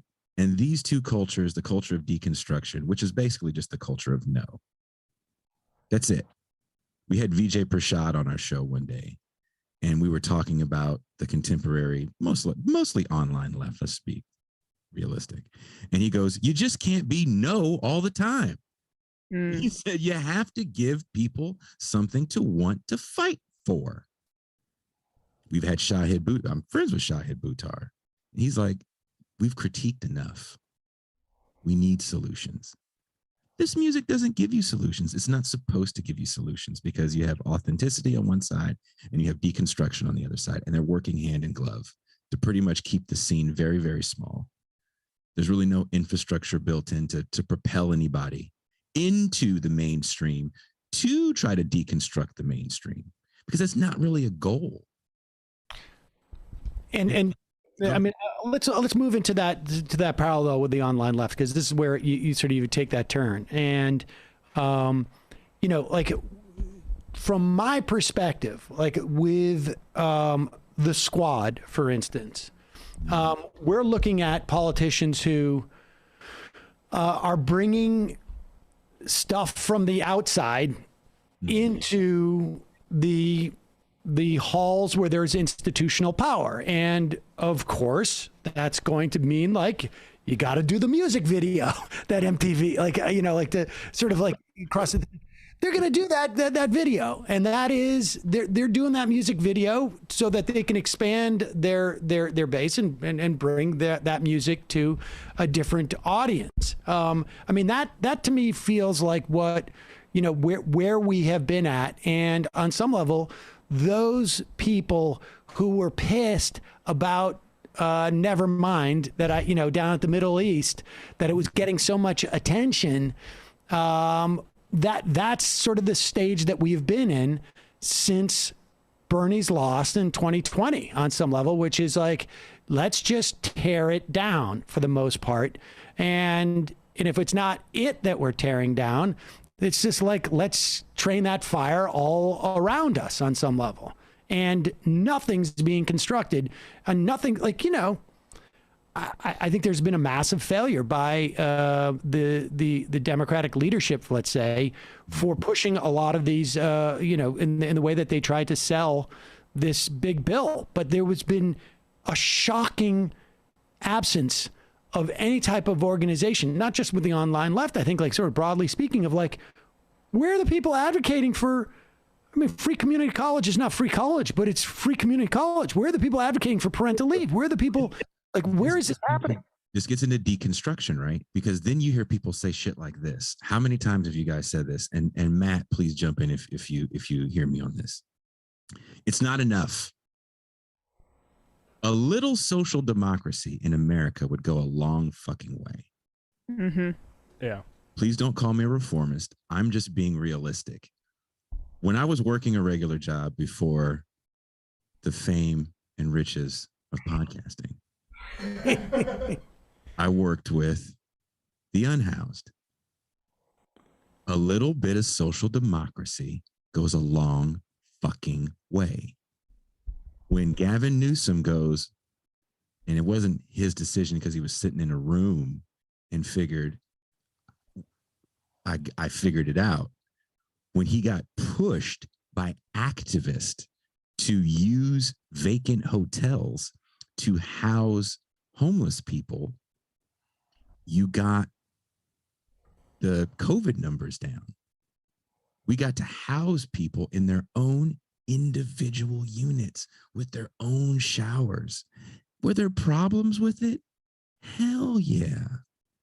Did I have to fucking stop dudes from beating the shit out of their women? Hell yeah. Did I see kids that had dropped out of school in the second grade that couldn't read? Hell yeah. There's problems. But the first step has to be the housing.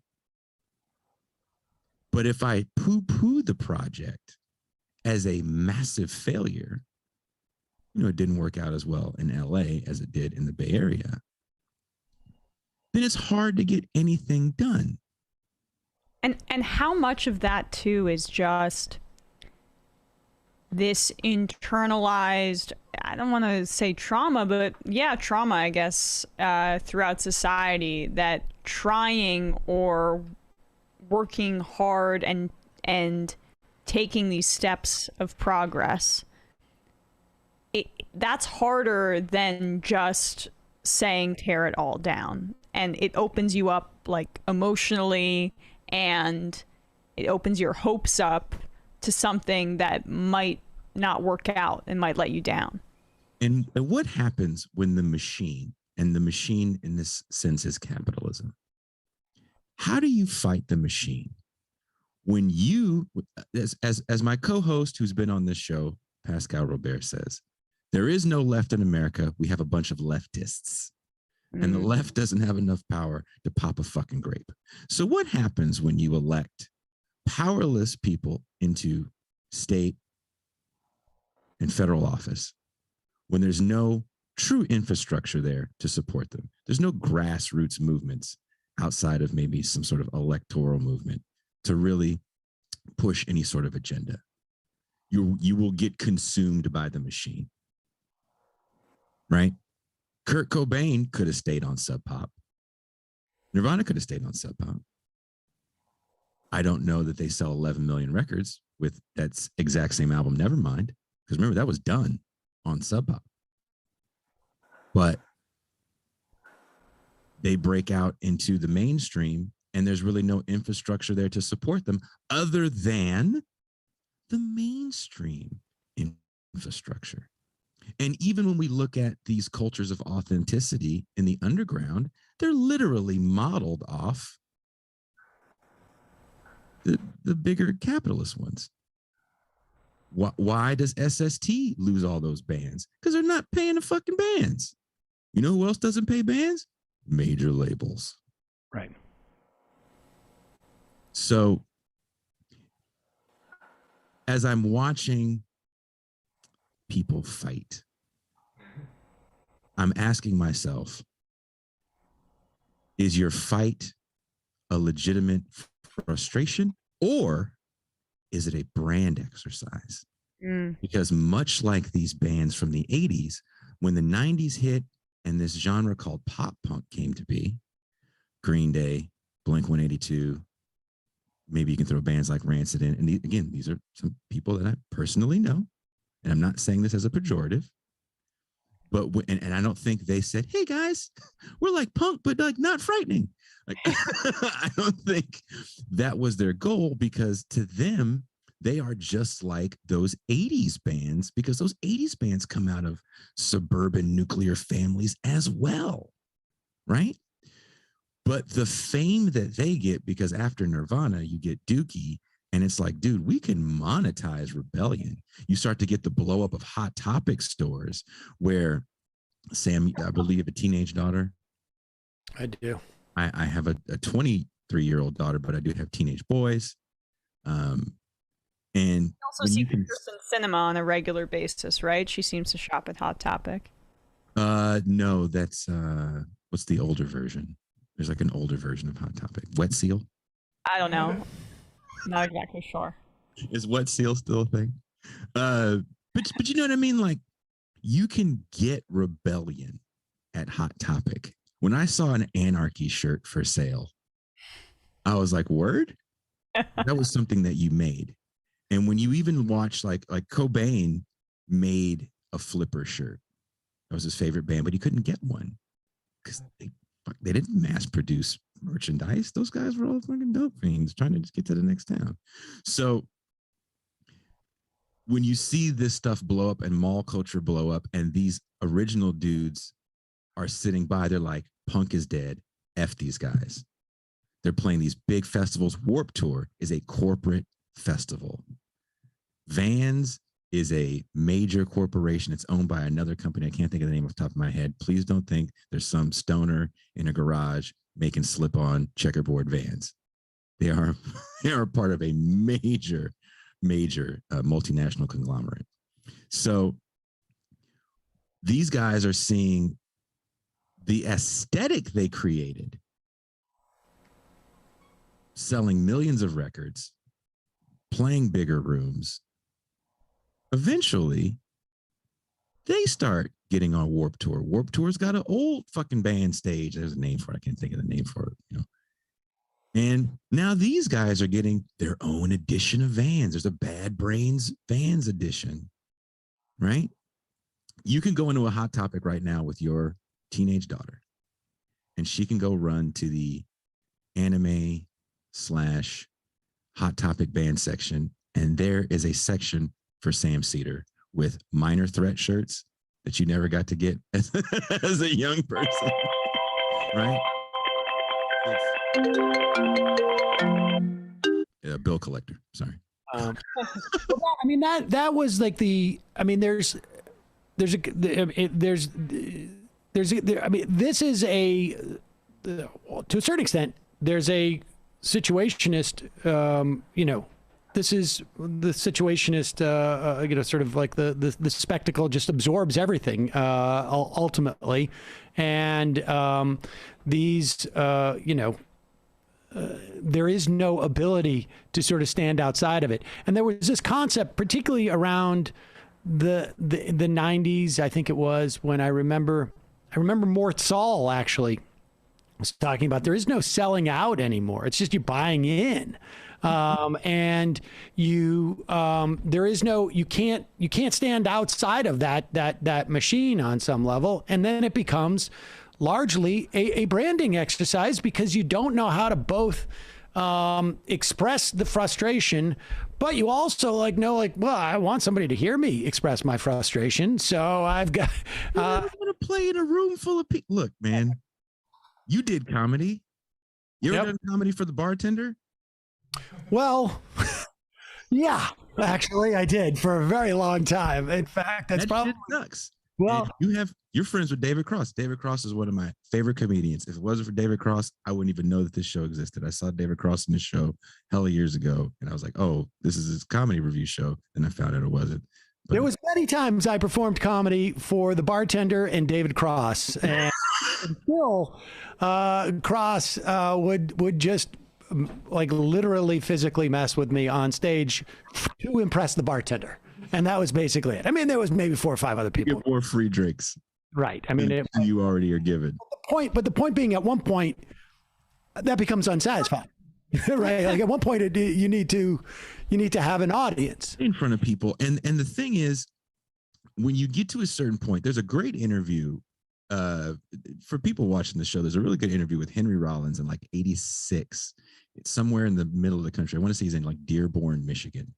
And the kid interviewing him after the show is basically trying to say, are you guys sellouts now because you grew your hair long and you slowed the music down? So around this record called My War by Black Flag, the most punk rock thing they can do is like slow shit down. We're going to grow our hair out, partially because why the fuck not? We're always gone. We don't have time to fucking look cute for you. And Rollins is kind of a douche in the interview to this young kid, but it's again that culture of authenticity. Like, oh, you sold out now because you played in front of maybe a few thousand people, which isn't that big when you think about it, because that was the max that those guys really got. They never played arenas, right? Never. And it's real interesting as Rollins is kind of trying to make the kid say, well, tell me why I'm a sellout. What about me is selling out? We're dirty. We have no money. And we're going to spend it trying to get to the next goddamn city. So what about me is selling out? And when you look at the online left, and certain people are sellouts and this, that, and the third. It's like, well, why are they sellouts? What is making this person a sellout? Is it you don't like what they have to say? Is it that you think they're trying to get on MSNBC? Because I got bad news for people. That shit ain't easy to get on MSNBC. You can't just go down there and be like, I want to get on MSNBC. Right? You really need somebody who they want on to leverage you on. That's basically what happened with me. I wanted Janine on, and she said, I'll come on if Sam comes on with me. That's basically how I started my career to get onto that place. But that's happens very rarely. Very, very rarely. But it's hella easy for people to call you a sellout for trying to get your message out to a broader audience. But it's also very easy to get co-opted by trying to get to a broader audience. And so why I brought all that stuff up about the 90s and pop punk is these bands that were saying punk is dead later start playing the corporate festivals. They start getting corporate endorsements. Some of them get major label deals. Some of them, if they had a little independent label, it got bought out by a major. So they are the facade that is the undergroundness of the major label that's running everything. And you start to ask yourself, are you raging against the machine? Or are you raging to be a part of the machine?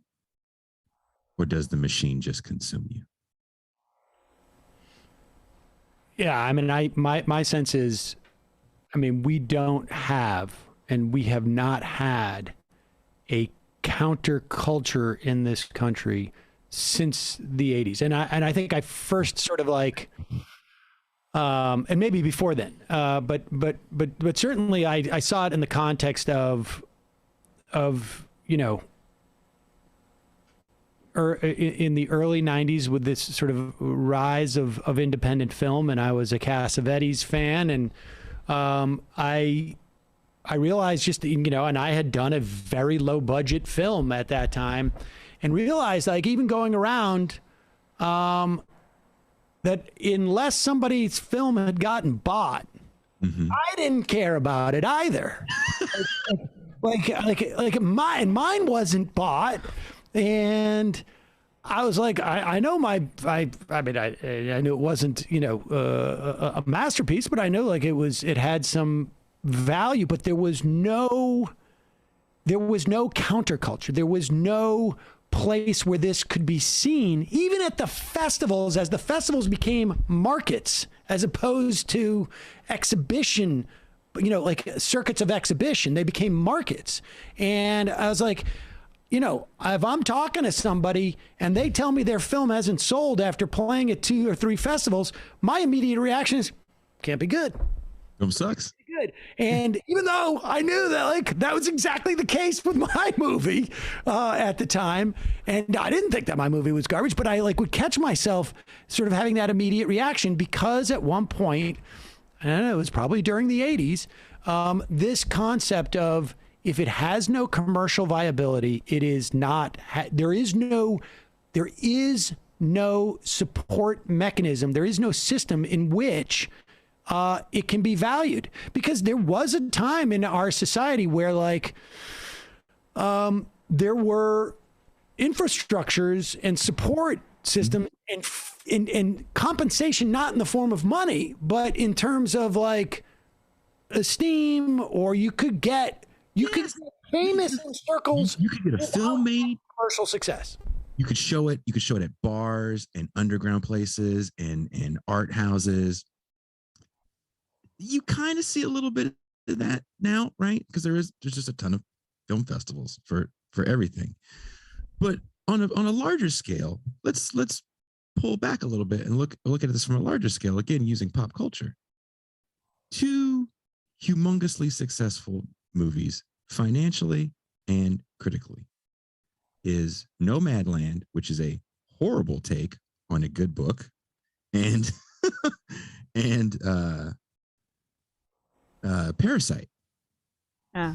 Snowpiercer, which is a very anti-capitalist movie by the same person that did Parasite, is a TV show.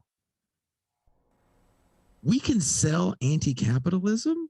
Well, it was a movie first, right? I mean, I have seen the movie. I don't know what the TV show's like, but I can't imagine that it's like more edgy than what. It's like the prequel, right? It's the story. Remember the frozen people on the side, and they're like, those were the big.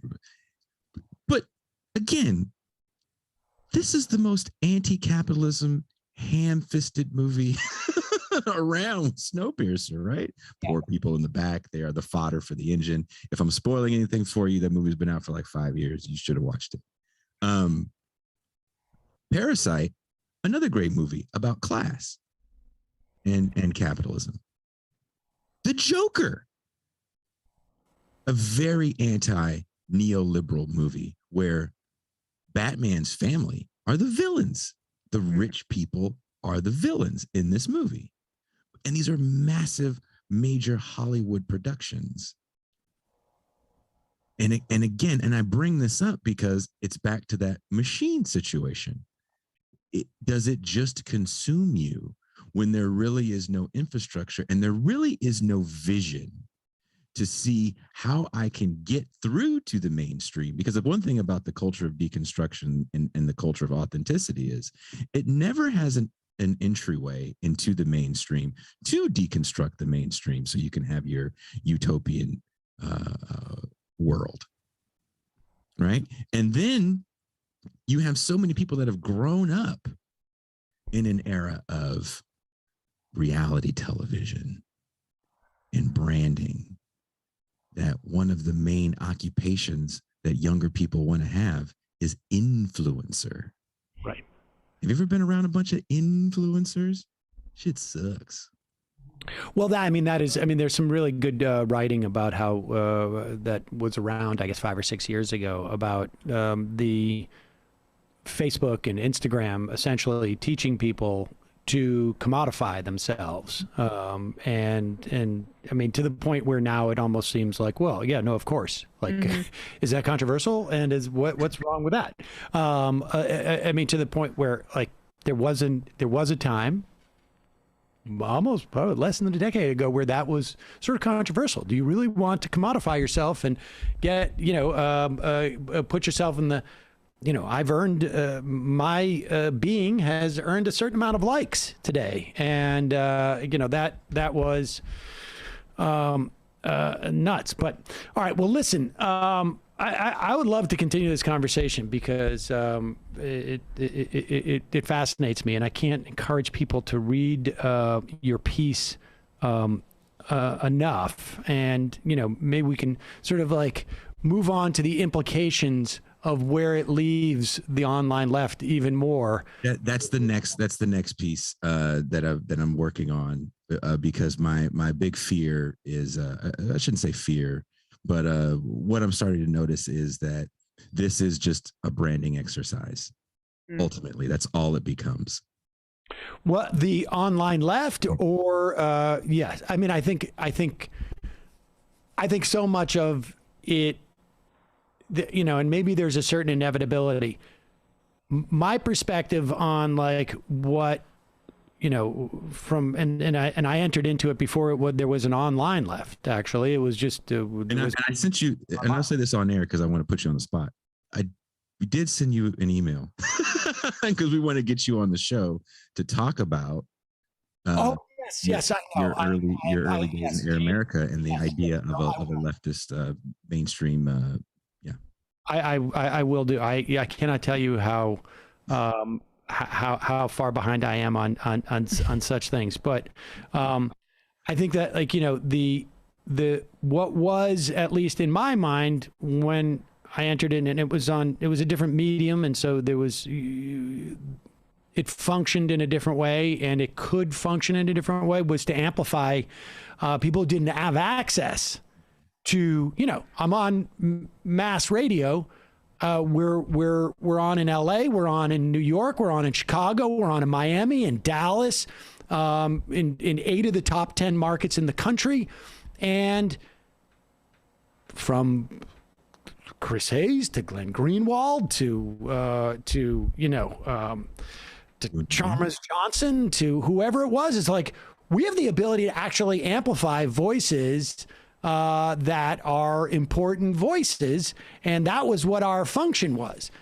But then when everybody is on a platform where everybody has the same sort of like, you don't need 10 stations, you don't need a tower, you're also not going to reach, unless you're one of those rare people, millions of people on a daily basis. Then it becomes like, well, what is the function of this? If you're not, how much are you going to be able to amplify people? And if you're not able to amplify people, how do you, there's a lot more questions to it, but when are you going to be done with that piece, man? I got it. I always run this stuff by Pascal. Let's go. And I always have to run it by Teray Reed. So I have to run everything by those, the council of great thought. And once the council approves it, then I can post it up. But that is the next piece. And also I have to get off these dating apps. That's really what's happening right now. I hear you in both. Maybe that'll be the third piece that you write, and we can talk about that. We'll do the whole series. We're going to put a link to your Medium piece. Jason Myles, can't tell you how much I really appreciate this conversation and the piece itself. I mean, frankly, it really is. I found it really interesting. And if I ever make it back to California during the plague, I will make it a point. I'm not in the Bay Area right now. I'm transitioning to move out of the country, but I will make it a point to come back and take you to the studio in Oakland. And I guarantee whatever day we go in, you will see someone you grew up watching. Oh, that's awesome. We'll have a grand opening. Folks, check out This Is Revolution podcast as well. Jason Myles, thank you so much. I really appreciate it. Folks, I guess it's going to be Freebie Friday. Mm-hmm. I don't know what to tell you. Boy, we just give. It's very punk. This is how you maintain your legitimacy. This is how I maintain the authenticity. I'm going to be going handing out copies of the Majority Report today out of the trunk of my car. Yes. There you go. And that's also why you didn't cut your hair, coincidentally. I mean, it's been a while since. Every now and then. Cut your own hair. Every now and then, yes. Not with a razor blade, though. Yes, with paper scissors. When I was in high school, that was what you would do if you were a punk. You would cut your hair with a razor blade. Why does it have to be a razor blade? Because it's like a Sweeney Todd authenticity. Yeah, no. Do not know. I just saw this just popped up. Peter Scalari died. He was an actor on Bosom Buddies, but I had known this guy. He was a director, and we did a couple of plays together. Oh, I'm sorry. I did some play reads for him. Nice guy. Rest in peace. It's really, really sad. All right. I don't know if we're going to have time to take calls. Take calls now. We'll see. We may go a little bit long today. Let's do a what's one of these videos that we should do? Let's do the lady who talked about the prayer she spoke. I think maybe is it the last one, Bradley? Yes, 13? Okay, yeah. This is, I think, just a little bit of viewpoint diversity for Majority Report. Exactly. We want to do all sides. We report, you decide. This person is speaking in front of a Turning Point USA banner, you'll notice. Yes, this is Republican candidate for Secretary of State, Rachel Hamm. She is running for California Secretary of State. And... well, it's a lot. Let's listen to this first. We were staying in a hotel, and my parents were staying here with our children. And I am a prophetic dreamer. That means I see things in my dreams before they happen. God speaks to me through my dreams. He shows me things. So I wake up in an Irvine hotel, and I have just had a dream that someone has tried to break into my home, murder me, and light my house on fire. Okay, so I wake up and I'm like, my heart's beating, I'm sweating, So I wake up and I pray. And I use my authority in Jesus' name to say, no one is going to break into my home or murder me or light my house on fire or harm me in any way. In Jesus' name. And I pray and I do what I know to do and I get a peace and I go back to sleep. I wake up in the morning and I call home and my mom says, who's standing right here, you are not going to believe what happened last night. You know the witches, the self-proclaimed witches who lived 2 doors down? Well, someone broke into their house, murdered her, and lit the house on fire. Now, I, of course, was like, excuse me? What did you just say? Now, something you should know, that part of using your authority in Jesus' name is when I was praying against what I saw in my dream, I said, if anyone has sent that to me, if someone has intended to break into my house and kill me and light my house on fire, then I not only will not receive that, but I'm sending it right back to them in Jesus' name. Okay, well, I didn't even know how much authority I had in that situation until I called my mom and found out that the very thing that I had just dreamed that someone was trying to do to me had happened to them. Yeah, she's like so moved by the fact that her neighbor was murdered instead of her. Sorry, it wasn't just any neighbor, it was her witch neighbor. Right, yes. Self-proclaimed witch. Maybe it was Christine Quinn.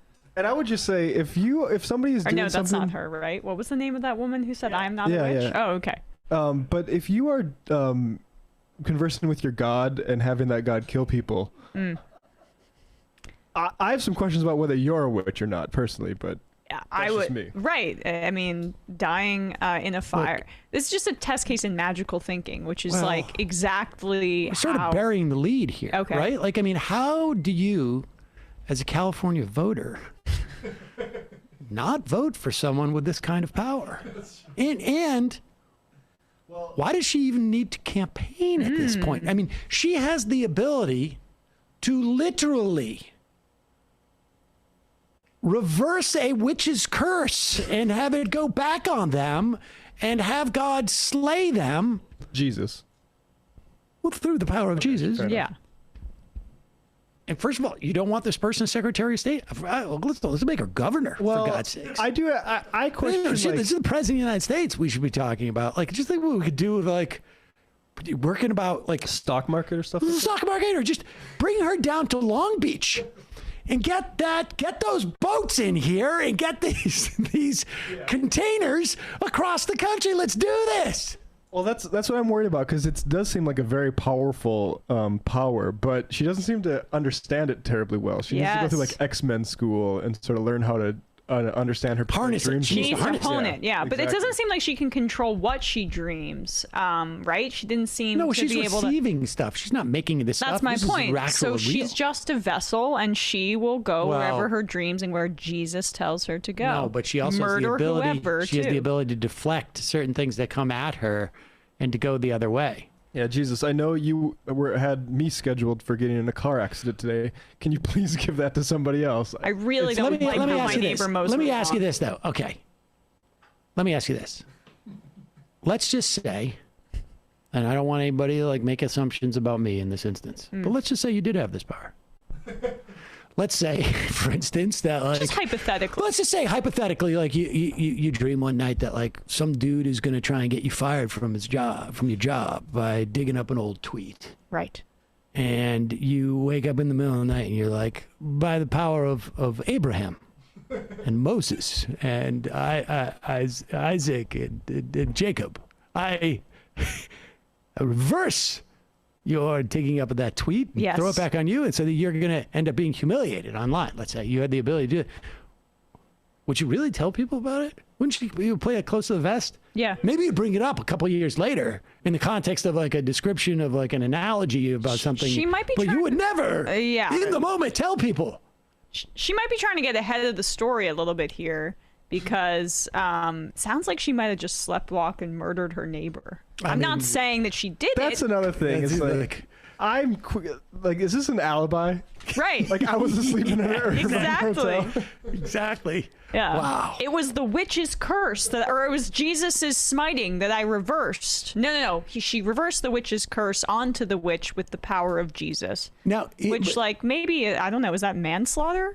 I mean, I wouldn't want to take total credit for that in public unless I was outside the window of statute of limitations. But the other part about this that is a little bit disturbing is not only am I convinced that we will have elected officials like this who are high placed soon. I'm not convinced that we haven't already had elected officials like this. Yes.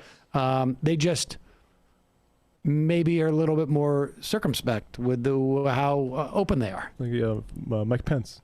Yes. Mike Pence. Reagan's. Michelle, And I Michelle mentioned, Bachmann. I mentioned it was not Christine Quinn, it's Christine O'Donnell who Right. ran. Christine and said, Quinn "I am not ran a in witch." New York. Right. Right. That's correct. That was, I missed it by that much.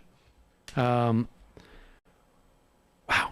That's something. Here's let's play a little Crowder, shall we? Steven Crowder, how old is that dude? Do you know how old he is? 30, what, 30? In his 30s. 34.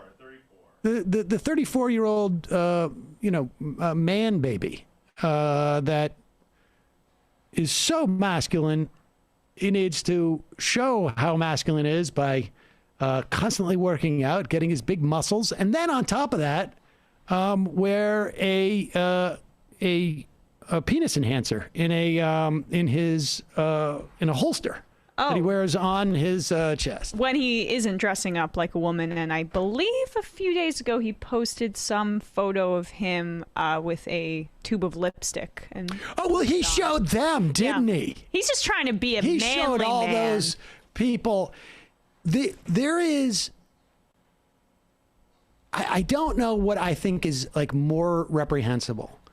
The idea that this guy will be racist and homophobic and transphobic and misogynist for money, or that I actually believe that he does this when they're off air too.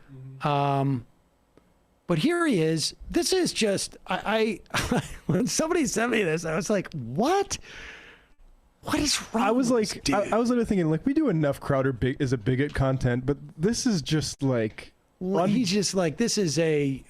It's so gratuitous that the guys also in the studio are like, whoa, hold, like, cool, pump the brakes. Yeah, dude. I mean, bit. wait, we're Which live. is not, that doesn't happen This is the group often. chat. Yeah, right. Yeah. This isn't our intercompany Slack. Yeah.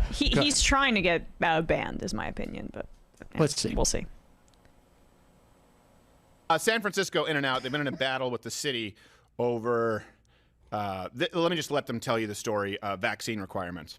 Brian, right now, this that is an Fisherman's Wharf aggressively In-N-Out Asian location face. is open, Easy. but only It is, for I to-go mean, it just means if orders. you're Take a gonna be a look at skier, that it'd be sign like a on the black door. diamond, It you have says to drop it on indoor a jumper. dining is unavailable at this time, and that's because the city's Department of Public Health. Now let's just be clear.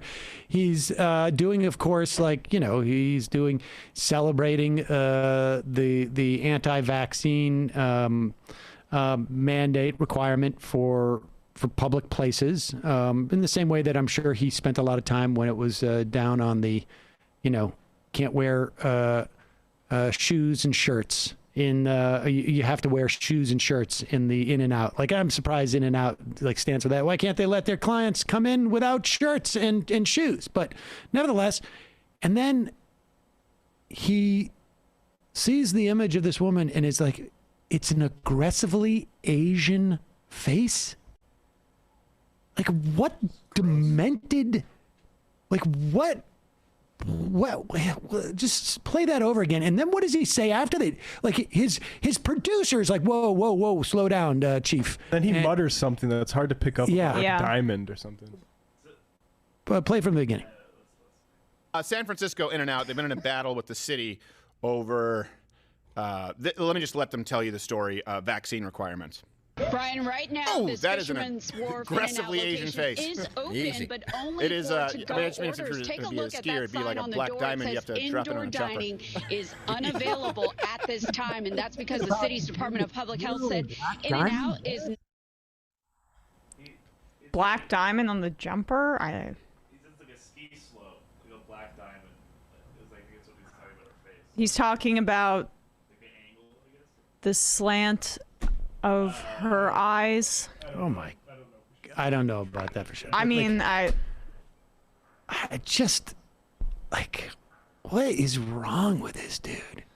This is who they are. And Yeah. Like, and I wonder if he knows that they were on air. I mean, did he knows he's on air Yes, at that he's point? trying or to is push the he limits. just can't calibrate because he's never around people that aren't just gratuitously bigoted. Right. And so he doesn't know what the actual line is, as like the guy who says easy, like who realizes like actually we make a lot of money off of a website that has explicit sort of clauses against hate that we've basically been allowed to skirt. So maybe we shouldn't just draw more and more attention to this. I think Emma's hypothesis is plausible, that he's looking for a way to get booted off YouTube and make a big stink out of it, so he can make the Facebook or the Fox News rounds and stuff like that. Or it doesn't necessarily matter, right? He sees it as an opportunity to say whatever he wants to say and continue like this middle school bully mentality, or he gets banned and then he can make a nice coin off of being aggrieved and canceled. I just also find it just like, where inside of you does it occur to you to even have the concept of an aggressively Asian face? Yeah. Like it's... Well, and then like the extra jokes, like the one about whatever he said about the black diamond, or when he said the velveteen rabbit eyes, like they don't even really care what the metaphor, like the riffing connects to, because as long as you're riffing about being racist, that's all you need. Right.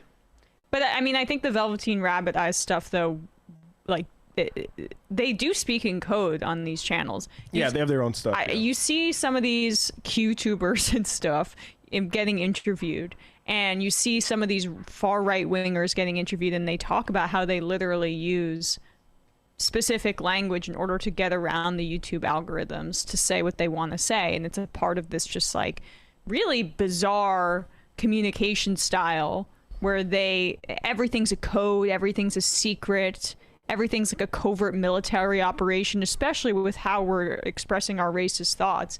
And so I would guess that there's something to that in like some 4chan somewhere that Crowder picked it up off of. And I still think the same thing about the rabbit eyes that he was referring to. What just like a reprehensible human being. Nasty little bigots, those guys.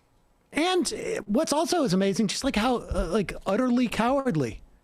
Yes, it's always with like they'll run from it the second they're I'd love with that. Flashlights pulled. Say that to her face. Yeah. Say that to her face. Piece of shit. All right, that's our Crowder segment for the day. Wish it was more fun, but he's just so vile, vile and disgusting. It really is rancid little boy. Stunning.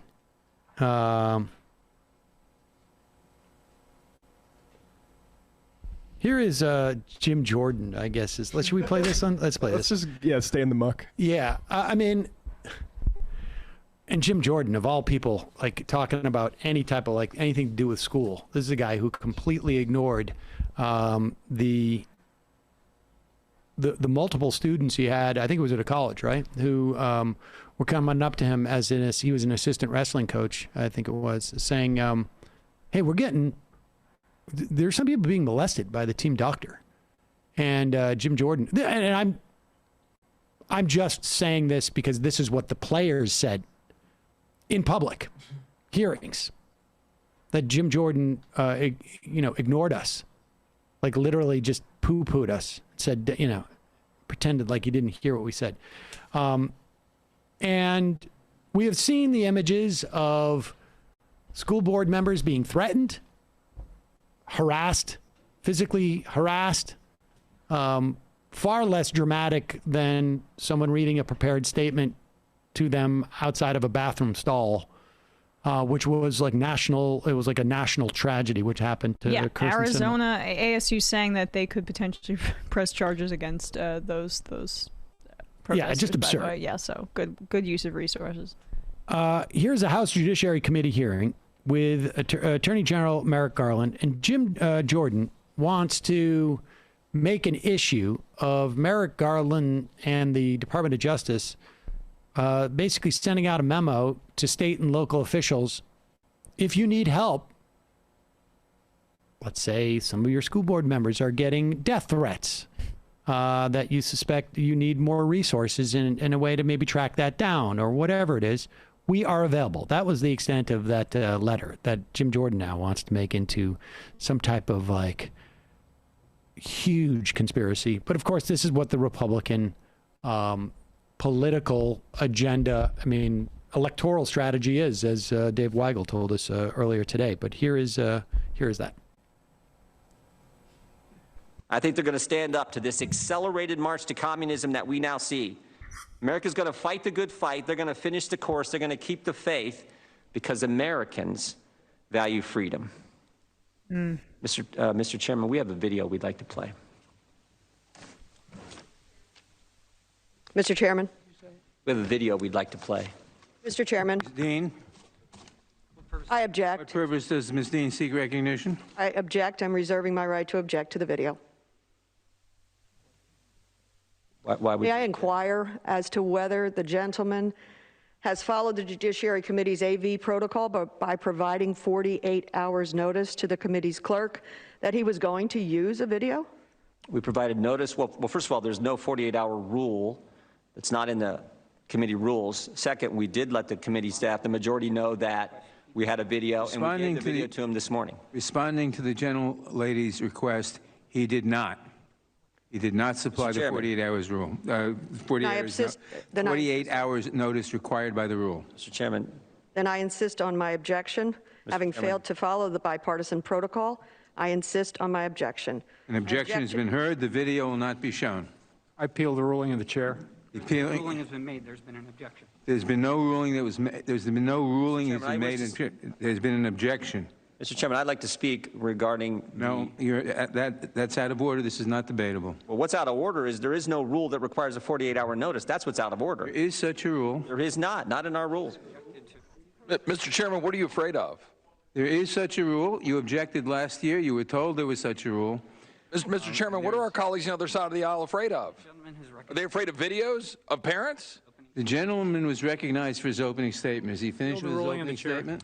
I'm not finished with my opening. I seek recognition for a parliamentary inquiry. It's not a rule. It's not a rule. It's what you said. I think the term you used is it's protocol. The gentlewoman objected. The conduct of the committee. Rules do. That's not a rule. We had a video. We understood you had a video. I seek recognition for a parliamentary inquiry. Gentlewoman objected because you failed to follow the rule. Her objection is sustained. I love it. F Jim Jordan and his dumbass video. Yeah, but I guess that's maybe he can replay that. Has he released it online yet? I'm sure he has. So what is it, like mama bears giving speeches or something like that? Like it's not going to be people grabbing other parents because they're pissed that they can't get heard about masks or CRT or whatever the hell. I think they should actually just play it because it's going to be bat crap crazy and make them really own that kind of stuff. I would imagine that he didn't even submit it on purpose so that he could, of course, know that it wasn't going to get played, and he could say that he was being censored. Yes, because release the video. Release the video. That's a very good point because this message of we're being unfairly censored is the message way more than any actual content they're spreading. Without a doubt. Right. It's this and it's the CRT thing, and it's like the masking/vaccine thing, and that's the through line between both of those cultural projects that they're going to engage in for the next few years. All right, let's do some IMs, and we'll head out of here. We won't have time for calls. Oh. What did you? Well, you said we were going to go long, so. Yeah, but I got to do a pre-tape. Folks, I should just tell you as a little bit of house cleaning. Housekeeping, I think. House cleaning and keeping.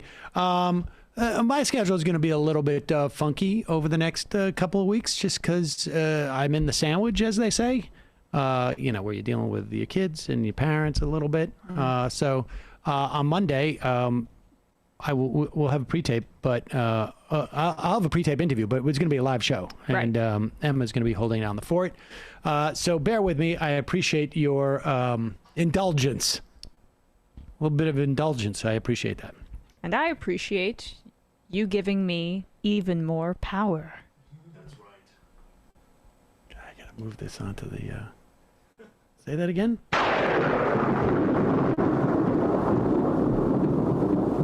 I appreciate you giving me ultimate power.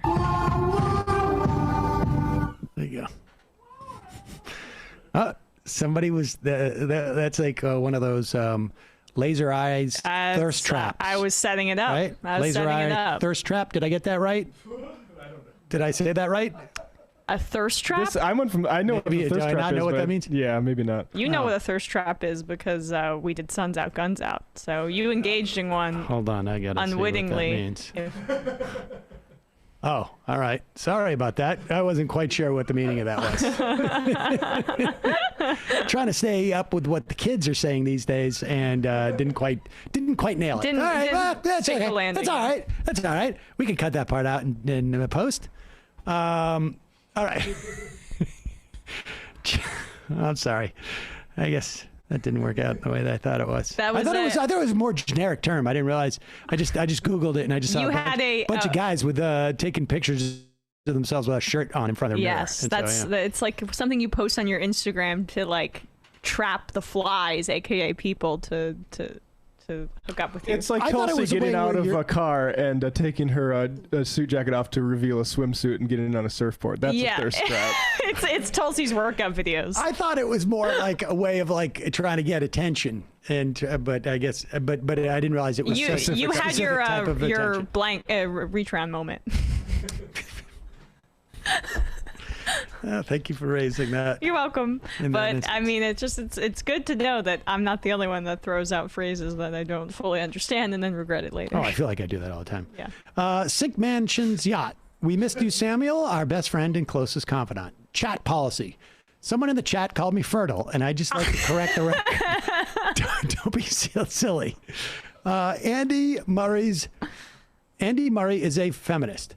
Questions for the white men on the show. Did you ever flex your white male privilege to get a job over a woman or a person of color who deserved it more? That's not how it works. It's more implicit, right? I don't know.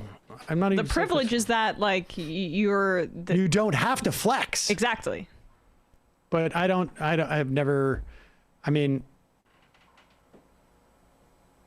acting jobs. Like, I don't know. I'm in a field where it's, did you ever passively accept a job over a more qualified woman or person of color? I've never really worked in an organization before. Yeah, me neither. So it doesn't I've never had that experience of ever being chosen over a job over somebody else other than like an acting job. I'm sure it happened at some point.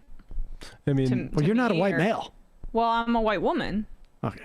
Yeah, I mean, I don't think I was in like McDonald's, Old Navy, those types of jobs. I don't think I was going over anybody. Those just as far as like this job, I don't know how many other people applied. Vice, I don't know how many other people applied, and that's kind of my professional history. Yeah, that's the thing though. It's hard because it's probably unknowing. You know, it's probably if it is any at all. Like I don't know who interviewed with me. By that point, like I probably got into NYU in part because they didn't have a whole lot of North Dakota students, and I think you get some points for things like that. Definitely. So yeah. Deontological consequentialist. Sam, they say that imitation is the sincerest form of... Let me also say, though, I would say this. Broadly speaking, I think, my advantages started probably when I was quite young and not even conscious of jobs. You just don't know. You're just set on a certain path because certain segments of the population have been sort of like systemically held down. And so you got a wider open playing field, particularly for people in my generation. the moment I'm born, but I don't, not in like a specific job. Deontological consequentialist. Sam, they say imitation is the sincerest form of flattery, so does that mean you're secretly a fan of hot gay comics legend Dave Rubin? Wednesday, you joked about doing a bit, just asking people what road they came in on, which sounded a lot like Dave Rubin asking people what their demographics are. Sam's de minimis penis. How much smaller could Biden's package get before it becomes totally useless for injecting the kind of liquidity into the economy that the country is desperately dripping for? Disgusting. On a related note, how is your dating life going? Nerd Cheetah. I could check in a year from now and you'd still be pretending that it's Democratic ineptitude that leads them to lose for their constituents again and again. Why has Schumer been weak? Why was Bernie so late with that op-ed? Why isn't Biden...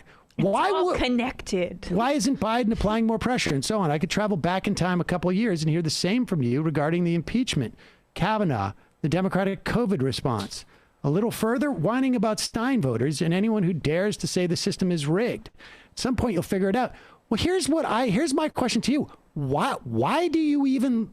why would you listen to the show? Why would you engage in politics? It is completely rigged. Yeah, even down to Bernie. Bernie's scheduled on to it's completely rigged. Obviously, the idea that you think the Stein is not part of this as well. Yeah, is not absurd. a GOP operation. You don't think that she's a limited hangout, dude? Yeah, that's stupid. You don't think that Stein's a limited hangout too? Like Bernie and Stein, they're just different flavors of the same product. It's all just to keep you thinking that there's actually even politics. I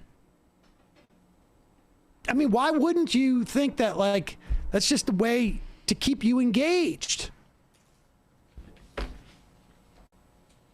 You're the one who's behaving completely irrationally. Why would you even care? Like, what would be the value of me doing this on a daily basis to awaken people to the fact that every single person they could vote for, it's irrelevant. Every single legislative fight is irrelevant. Everything that happens is irrelevant. Like, why would I waste my time? Right. And why are you wasting your time? You're the one who believes that. These are all just actors acting out a script is silly.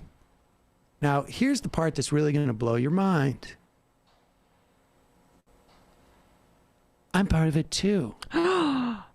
So isn't the show and all the shows. It's all part of the Matrix.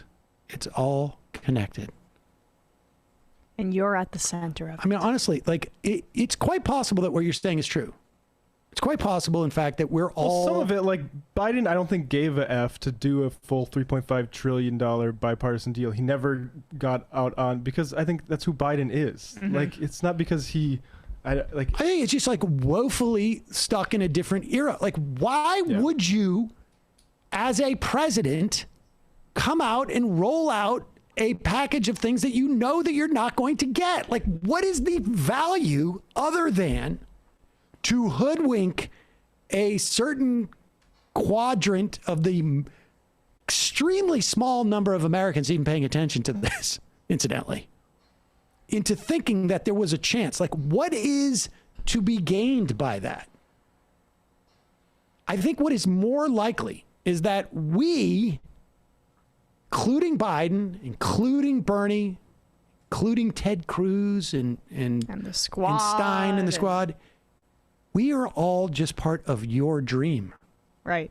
And you are... And you're the pure one who understands the whole system. When you wake up, we're gone, man. Right. So that's what's really going on here. It is funny to think that everything's a coordinated, psyop, and then mention the Green Party.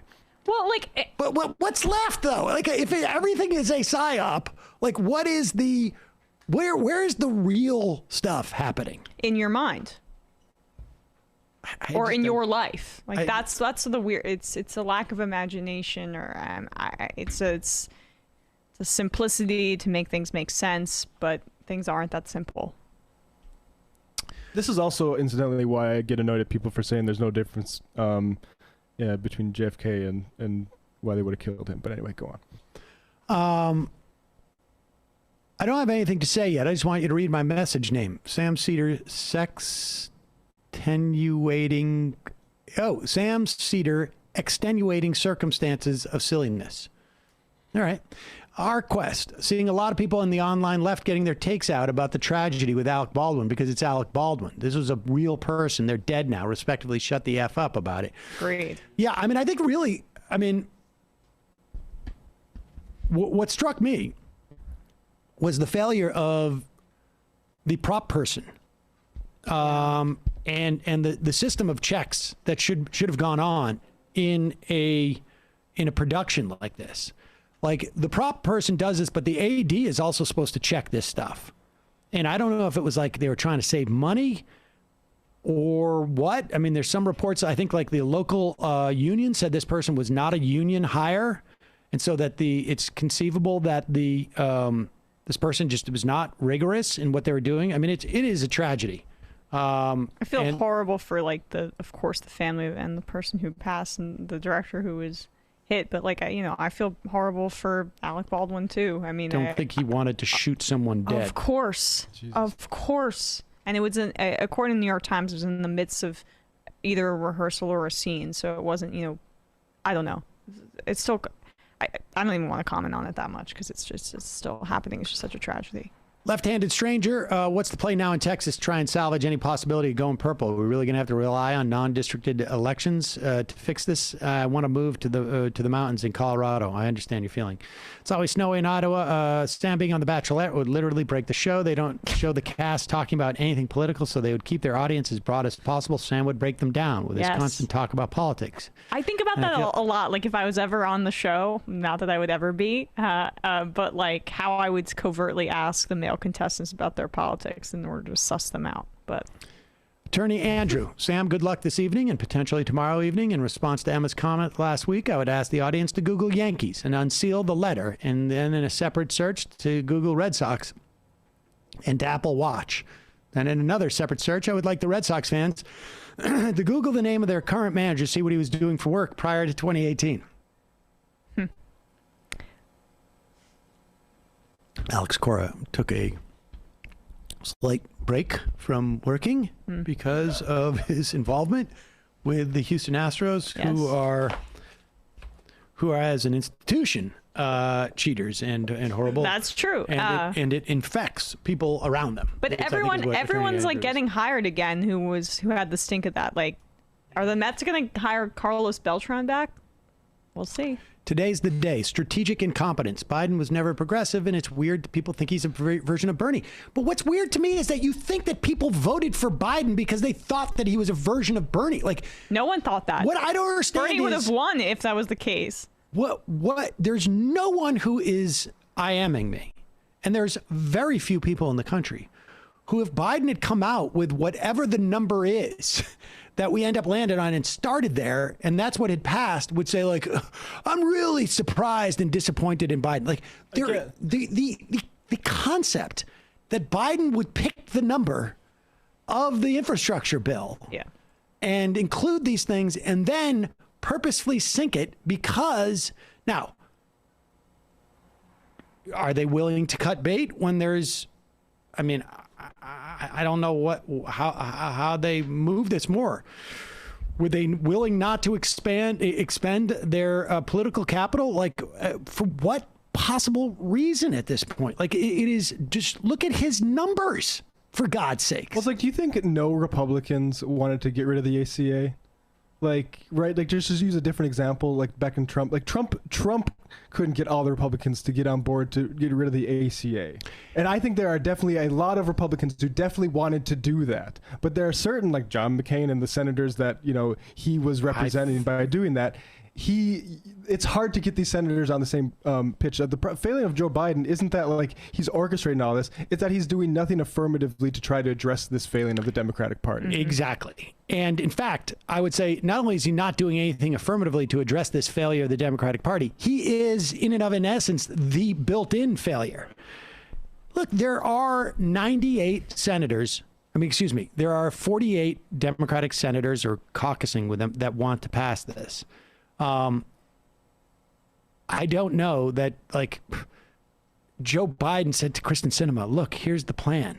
You thwart me, and from that, you're going to probably lose your primary next year. That's a great plan, isn't it, Kristen? And you'll make me look weak to everybody. And then, yes, and then you can make me look weak and feeble. And what I'm going to do is convince the Republicans to put out this narrative that I'm weak and feeble because I am, pretty old and a little bit feeble.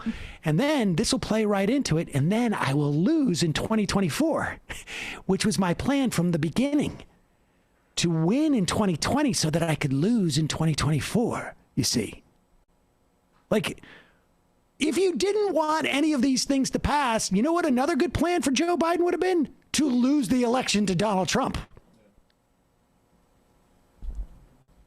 Like, this is just controlled opposition.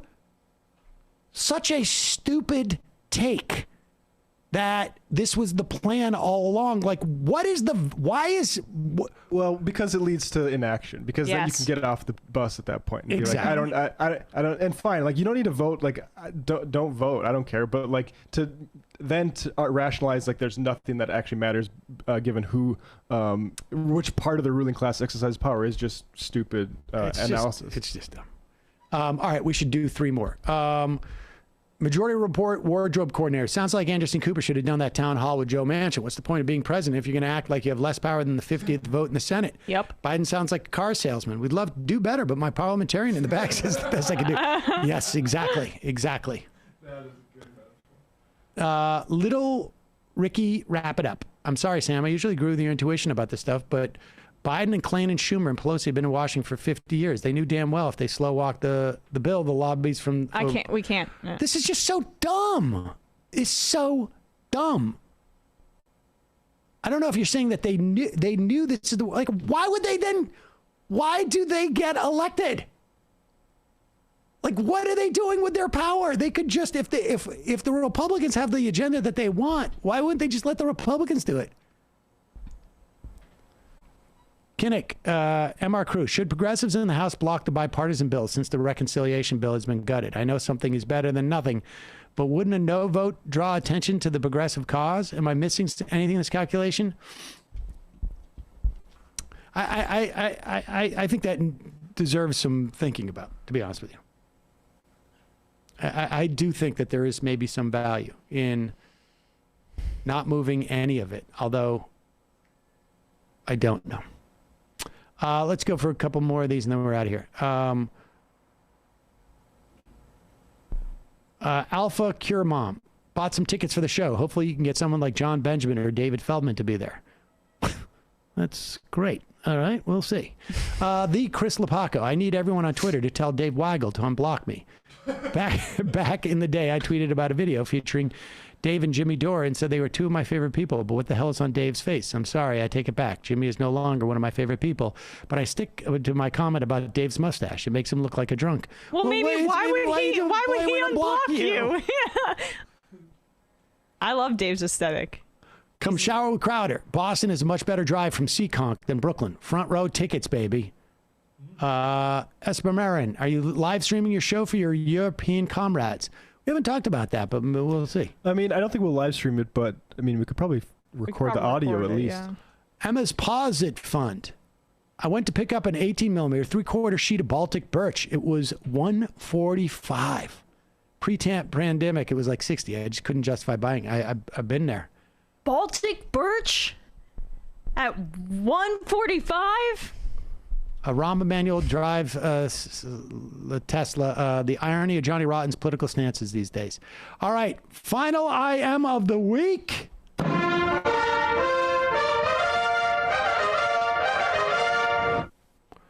Illuminati kids. I can see Jason's point about not humming Germ song. Gigi Allen songs, on the other hand, are surprisingly toe-tapping. Matt, Bradley, Emma, great job this week. Thank you. Folks, we'll be back on Monday. Yeah, well, I'll be back on Monday. And put lasers in my eyes. I want to see that. Somebody from before. Bye-bye. Oh.